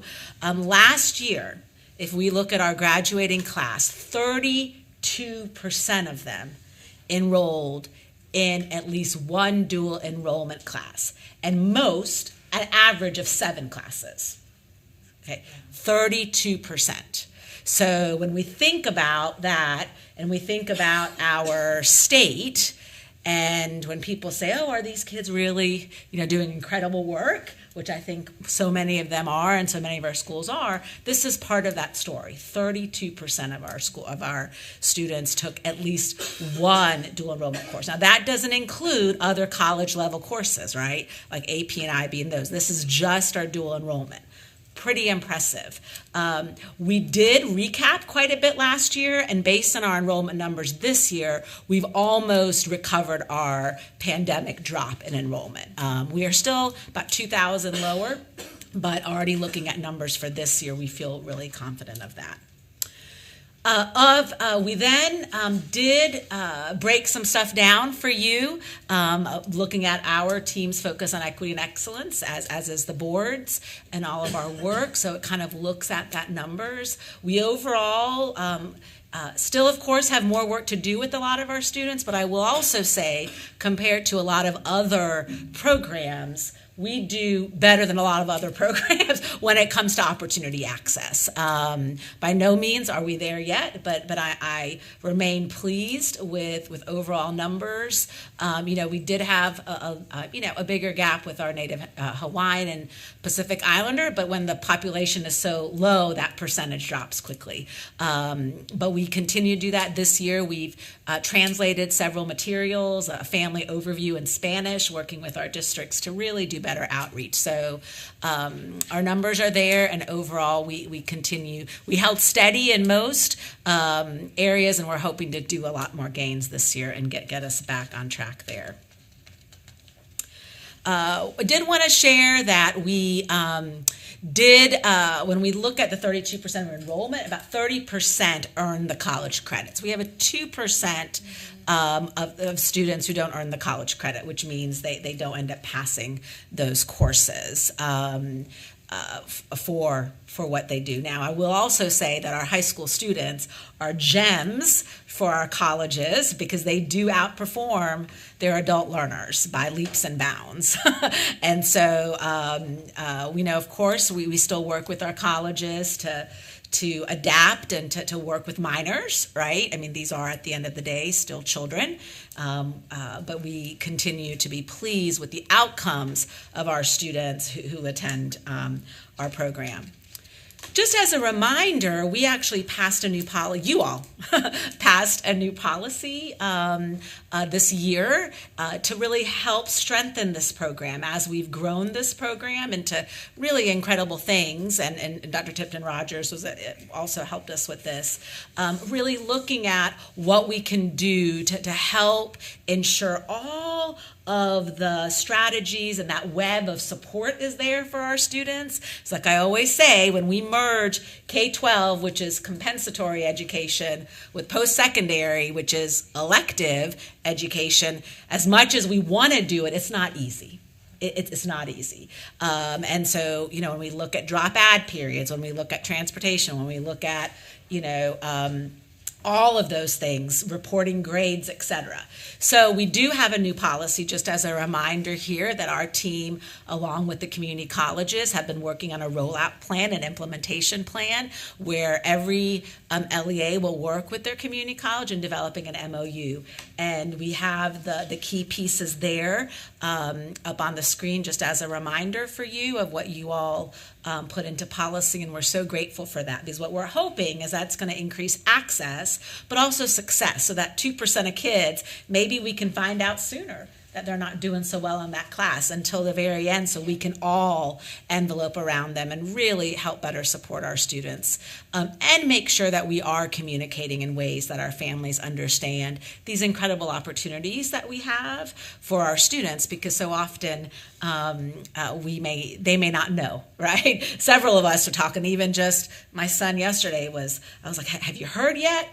And he was like, not yet. And I said, well, let's email, let's learn about this program from your liaison. And so, and so it's funny to see that, but it's true, right? Like if Jeff and I aren't hearing about it, then we need to continue with the communication. So we're excited to be able to do this work, and our team with the community college team are really building out a great kind of roadshow, but also promising practices document to really help school districts and colleges work together in this work. We also, just as a reminder, are part of a 5-year USED grant with UNCG Serve Center, as well as Oven Rand and some other folks, to do some incredible research. And so in here you will see their brief of the research they have done, and they really do some they really validate what we all know and feel, right? That this is a great program, but they really do that with numbers, which is really exciting, and how it has positive benefits for students, and that they do, of course, vary by pathways and groups depending on location and partnership, and some strategies that we can continue to do. We also, this year, it's been a busy year for studies in the dual enrollment world. We also had that dual enrollment study that we were, that the General Assembly asked, put in law for us to do. And so we did work with UNCG Serve on that study, and it was really looking at the alignment of their core of community college courses with our courses, and you saw that report as well.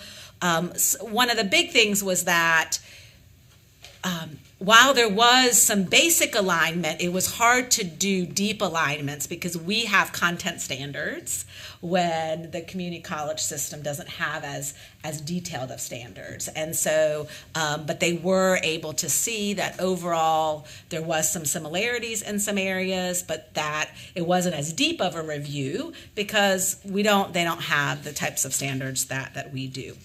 They did definitely highlight that an MOU would be helpful, and so that really helped us and gave us more clarity on what our board wanted to do with that policy. The other piece that's new in the report is the General Assembly asked the community college to do a cost study. So we did a cost study a while ago, and now they did ask the community college to do a cost study. So I just want to briefly, Ms. White wanted us to share this because this is a new part of the report. In here, it did talk about, if you don't mind going to the next slide. Thank you so much, Dr. Petrie-Martin. It did, one more. Thanks.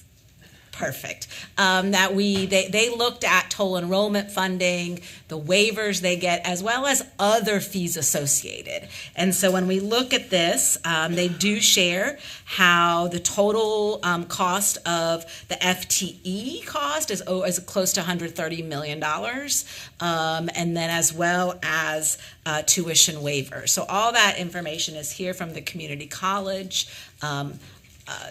I'm not able to answer really specific questions about that, but we can definitely get those answered for you if you have some. What was interesting is they also did a survey of their colleges where they asked what other costs may be associated by students. And so I thought this was particularly interesting from our perspective. Dr. Petrie-Martin, if you don't mind, I know I'm kind of going quickly because I know we have students waiting to share, which is the highlight, not me for sure. Here we see that it does cost, a little bit more than $1,000 when you, based on the college survey, right? When we think about textbooks, and other fees and things about that. So most districts do cover those fees, but some may not, right? And so that's just important for all of us to note there. Okay, so that was overall CCP, okay? So that really takes care of the college transfer and your CTE work. And I know we've already heard about North Carolina's CTE program, and this, of course, we try to synergize those programs together. So now we're going to go into our cooperative innovative high schools. Some say early colleges. They were also called all sorts of Learn and Earn and lots of other things, but now officially they have been for quite a while, since 2011, cooperative innovative high schools, and they really are the melding of bringing a high school and a college together. We do have 134 of those across our state. This year we did not have any new applicants. We did contact those districts that don't have one yet, which are in the white area. Some of those can't because they're so small, it would be difficult to move. Some of them choose to focus on the other pathways. And some of them we're still working with. Now, of course, it also was a rough year last year coming out of COVID, so but we will continue to work with that. But we do have 134, of which, just as a reminder, 119 are with community colleges, and we do have 11 with UNC institutions and 5 with independent colleges. So for that, and we had 134 that opened last year and 1 more that had postponed their opening until this year. So key, I know this is a ton of information when they combine this report, so if you don't mind, just a couple more minutes, and then we'll get to the students. Here are our numbers. We do have a slight decrease still from COVID, but we are super excited that over 6,000 kids graduated. These schools outdo all of our other schools in every measure. And they're a variety of students there, as you'll see with our students, right? And so just the wraparound services that these schools provide in a small school setting is pretty remarkable. These students, contrary, I think, to kind of popular opinion, these students do earn diplomas and certificate credentials. They do have both career CTE pathways and college transfer pathways, and you'll see all the numbers there. They earned close to 3,365 industry credentials this year, as well as over, I think, 1,600, well, let me double check that. What was that number? Associate degrees. That's somewhere in here, but it's in there. If I come back to it, I will let you know. And then we have how they, continue on their post-secondary if they choose to continue their preparation.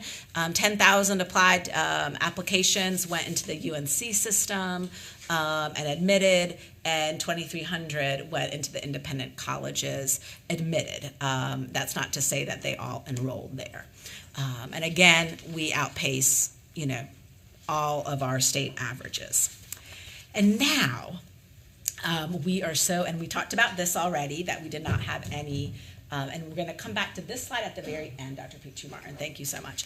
So now, without further ado, we are so excited to bring you two incredible students. We have, perfect timing. We have a student from Gaston who's going to be joining us, and one from Craven. And we just couldn't be happier to have them. Their stories are in the report along with 60 other stories, but these two we definitely want to bring to you. So we do have Joshua Allen, the principal of Gaston Early College, and they are online.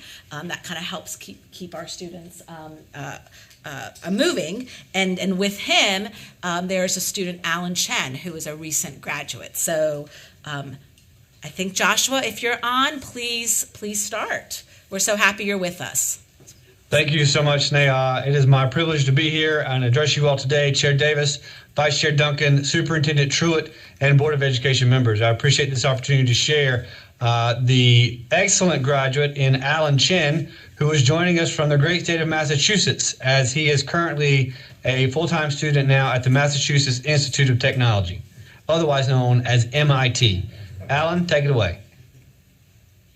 Hello, everyone. So I believe that GC has helped me tremendously in my application process and also getting here. So there's two main components that I think really helped me in this process. First is, of course, the rigorous coursework. So obviously we're taking college classes at over high school. So I feel like that stood out a lot. Even though that basically every student here is has taken advanced courses. It allows people like me, who's not economically advantaged, to be sort of on the same level as them. So, and GC also has a lot of supportive teachers that help me write great recommendations that also help me get here. And the second component, which I think is more important than the first one, is the life lessons that GC has taught me.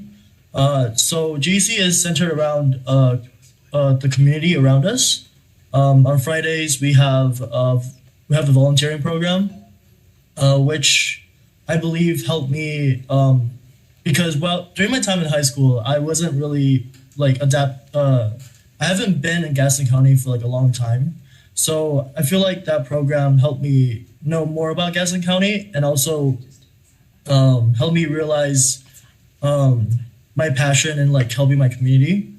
And that also I think that helped me more in the application process, because MIT's motto is their goal is to use technology to help the world, and I believe my passion to help my community has helped me get here. And also the atmosphere at GC is very family-like, which I believe helped me cope with my high school years. And just overall, I believe that GC is a huge component in me achieving what I have achieved today. Thank you. Thank you so much for coming, and all the way from MIT. We just can't thank you enough. And I am going to brag a little bit more about you, and if you don't mind, Principal Allen, they last year had 48 out of 51. First of all, everybody graduated, which is phenomenal, but 48 out of their 51 had full associate degrees.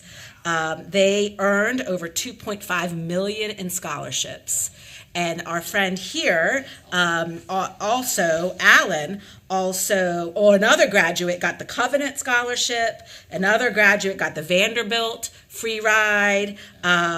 So many opportunities for our students who come and with support do incredible things. And so, Alan, we cannot thank you enough for representing North Carolina at MIT, and we look forward to the world benefiting from your work. And Mr. Allen, thank you for your continued hard work and doing incredible things with all of your students at Gaston Early College. Are there questions for Alan while we have him on here? I'd like to know what your long-term career goal is. So it has been changing ever since like high school. So in high school, I wanted to be like a web developer, but now I've been exposed to like quantum computing, which I believe is going to be the future of computation. So I want to use that new technology to help accelerate our developments. Well, that is exciting, and we wish you every success in your future career endeavors. Good luck to you. Thank you. Thank you so much, Alan, and please give your parents our best as well. And Joshua, thank you again for all that you do, and we'll see you soon. We also have with us representatives from Early College East. East stands for Eastern Applied Science and Technology. And they are in the middle of a principal transition, but we're super excited to have Crystal Sanders here with us, a long-term counselor there, who's going to be introducing to you Josh Hardison, who is a super senior doing super amazing things this year. So Crystal, if you want to introduce Josh. Hello, good afternoon. This is Josh Hardison, and he is a fifth-year super senior, and he really has a great story to share about his successes. So we're going to do ours just a little bit differently. So I'm going to ask him some questions, and then he will elaborate on those for us. All right. So tell us why you chose to attend an early college instead of the traditional high school. So, as many of us could say, my mom pushed me to go to the early college. So, with doing that, we compared the advantages and disadvantages to a traditional high school. And one of those disadvantages would be sports. But coming to find out that early college provides clubs, which is sports, music, and many other things. A major factor of one of the things was being in individual support in a smaller environment, and which was better for me, and which is more important than those sports that in the long run. Okay. School hasn't always been easy for you, but can you tell us how your teachers at the early colleges supported you through taking only honors classes? So honors classes was not what I wanted to do at all because I have a learning disability and always have struggled in school. I've gone through support classes, after school tutoring, and weekly check-ins throughout my high school. And now that I am in college and taking college classes, I still have weekly check-ins. And if I need more help, I find out where to go for that help and always receive that help. Okay. So at the college, you are in the Aviation Systems Technology program. Why did you choose that path? When I was looking, there's a lot of different career paths that I could have chosen, but the reason I chose Aviation System Technology was because it had welding and mechanic, which is two of the biggest things that I was interested in doing. and after deciding that I wanted to go in this program, I met with Mr. Meadows, and he gave me a tour around the school and what they do throughout that program. And from there, I've started, and when I graduate, I will be able to receive airframe and power plant certifications that will last throughout my life. Awesome. All right, so you're going to graduate this spring, and you're going to have a high school diploma and your associate degree. What are your plans after graduation? After graduation, I plan to apply for the position at the FRC Marine Base in a composite shop or airframe sheet metal fabrication shop, and then go from there. Okay, so you'll have all of those tools necessary to be competitive and just be a marketable employee. Yeah, with a very compatible salary. Yes. That's right. That's right. Thank you. We cannot thank you enough. I know what you wrote for what your school submitted. Josh was talking about how, I want to take the quickest and easiest way out of school.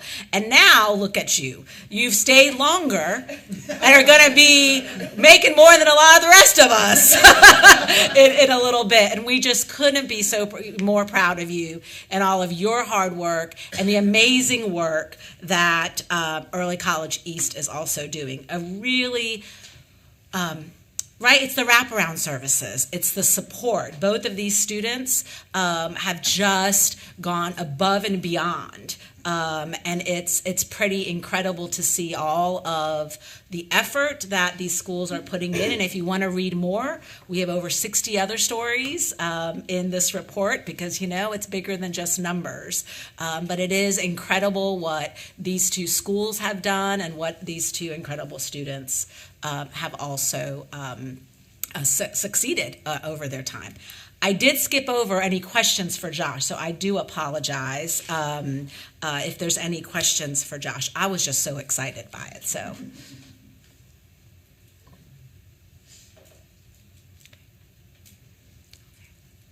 No questions for Josh?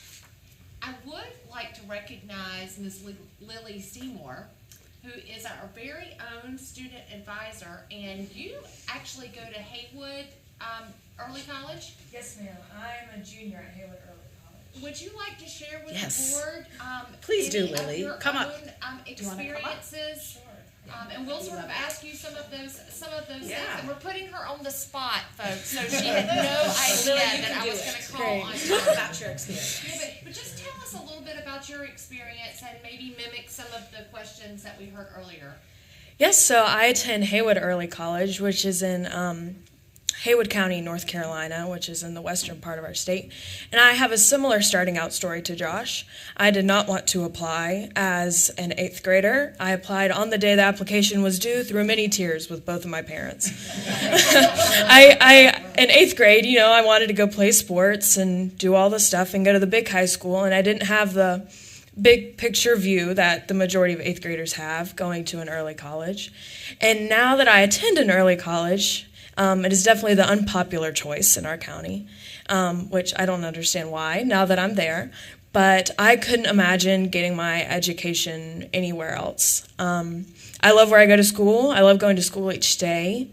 And I love all the support and the community that my school provides. What particular courses are you currently enrolled in that you feel like would prepare you for either a 2-year or even a 4-year? Yes, so my current post-secondary plans are, I know I want to pursue a master's in library and information science and hopefully work in a university setting. So right now, I'm taking a lot of Englishes and stuff. And something else that's been helpful is the integration of technology into our school. Haywood Early College specifically is an Apple distinguished school, so like we never use paper. So in the changing world of technology, I know that using technology every single day and being familiar with it is awesome. And another thing is just the everyday conversations that we have. I know I recently took a personal finance class, which was really awesome. So that one was really good, and just all the open conversations about what it takes to get a career in the growing job force.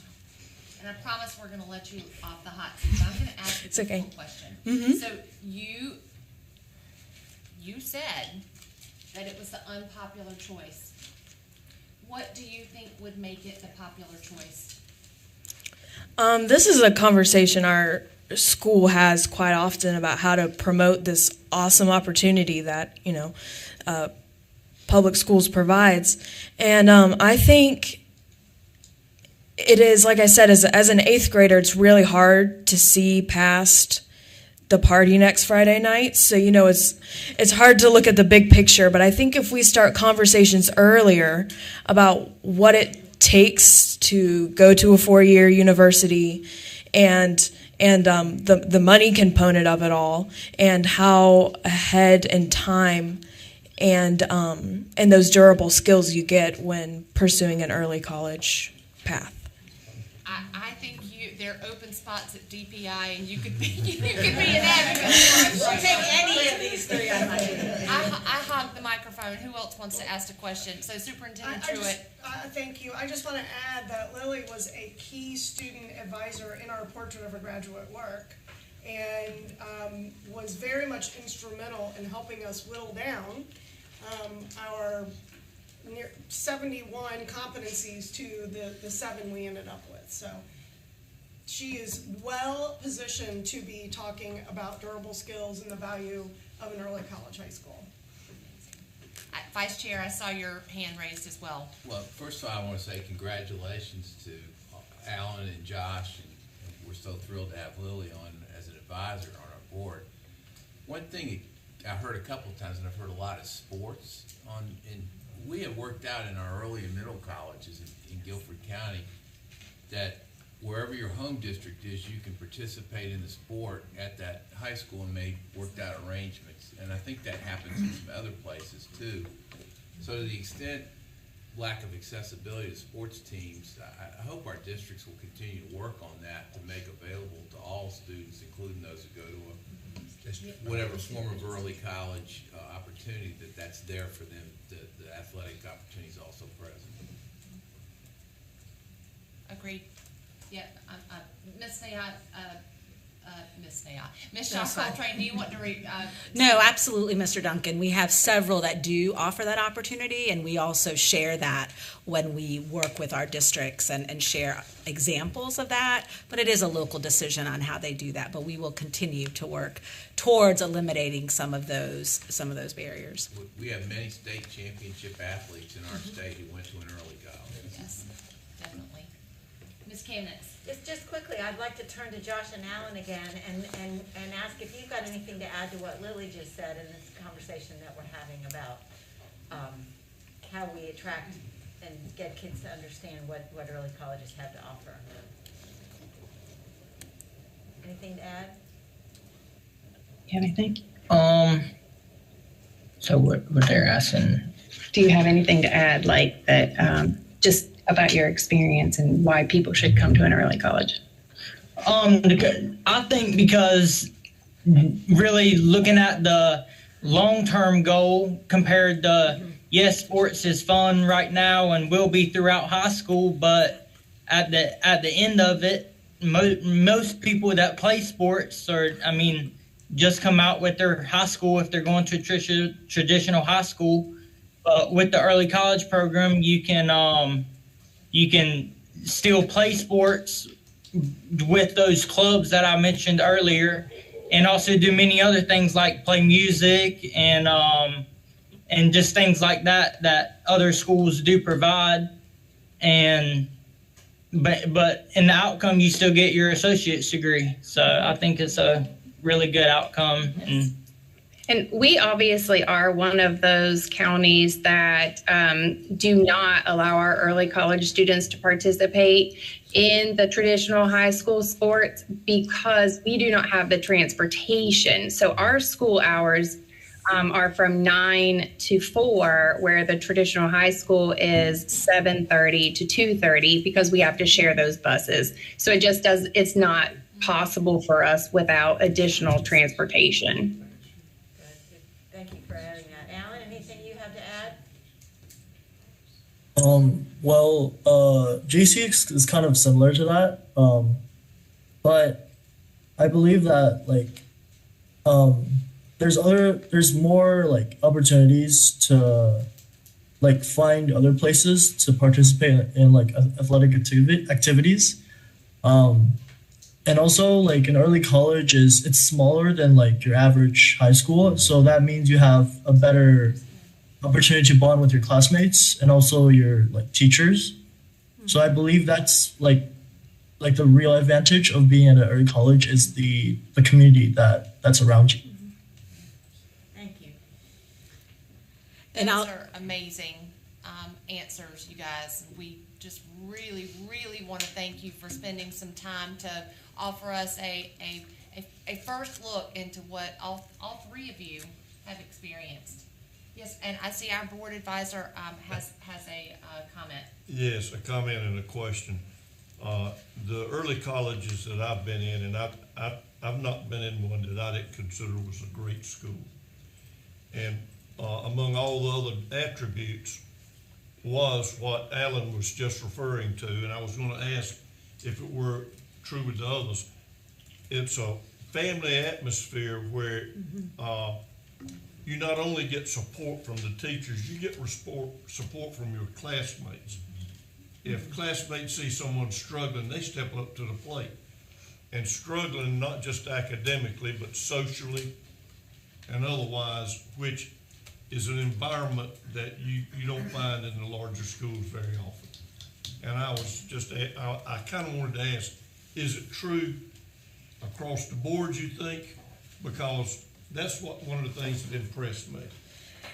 I mean, I can only speak to the early college because that's the only one that I've attended, but I find that even if you are not best friends with everyone in your grade level, everyone is working towards a common goal, which is to succeed academically and in their career. So everyone is always lifting everyone else up. And I think another big advantage to an early college is grade levels are so integrated with each other. A lot of I experienced in middle school where you're so separated by your grade level, but I find that I didn't find out multiple people that I go to class with are seniors, so you get to know a lot of people because the school is so small. So everyone's working towards a common goal, and I think it really creates the community of everyone working together.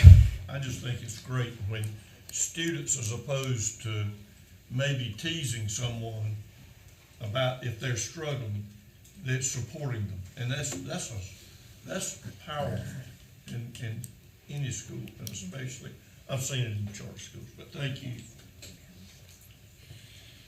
And so Student Voices is actually something we're going to be highlighting this year, and we hope to actually make a video or two of some of these students and others to kind of help share this great, incredible opportunity. And so just know that we continue to do the work of moving this program as well as all of CCP forward. We're always here to answer your questions. There's always more work to do. Thank you. Is it hard to see why I'm a big fan? No, aren't you big fans too? Yes. It's really neat to see. We also had we had a request that in our May retreat that perhaps we could get onto the campus of one of our cooperative innovatives so that we too could see the good work. So I don't know whether we're going to be able to work that out or not, but we did put that out there as a little request from the EICS committee. And a special thanks again for our friends who are virtual. We can't thank you enough for joining us. Thank you.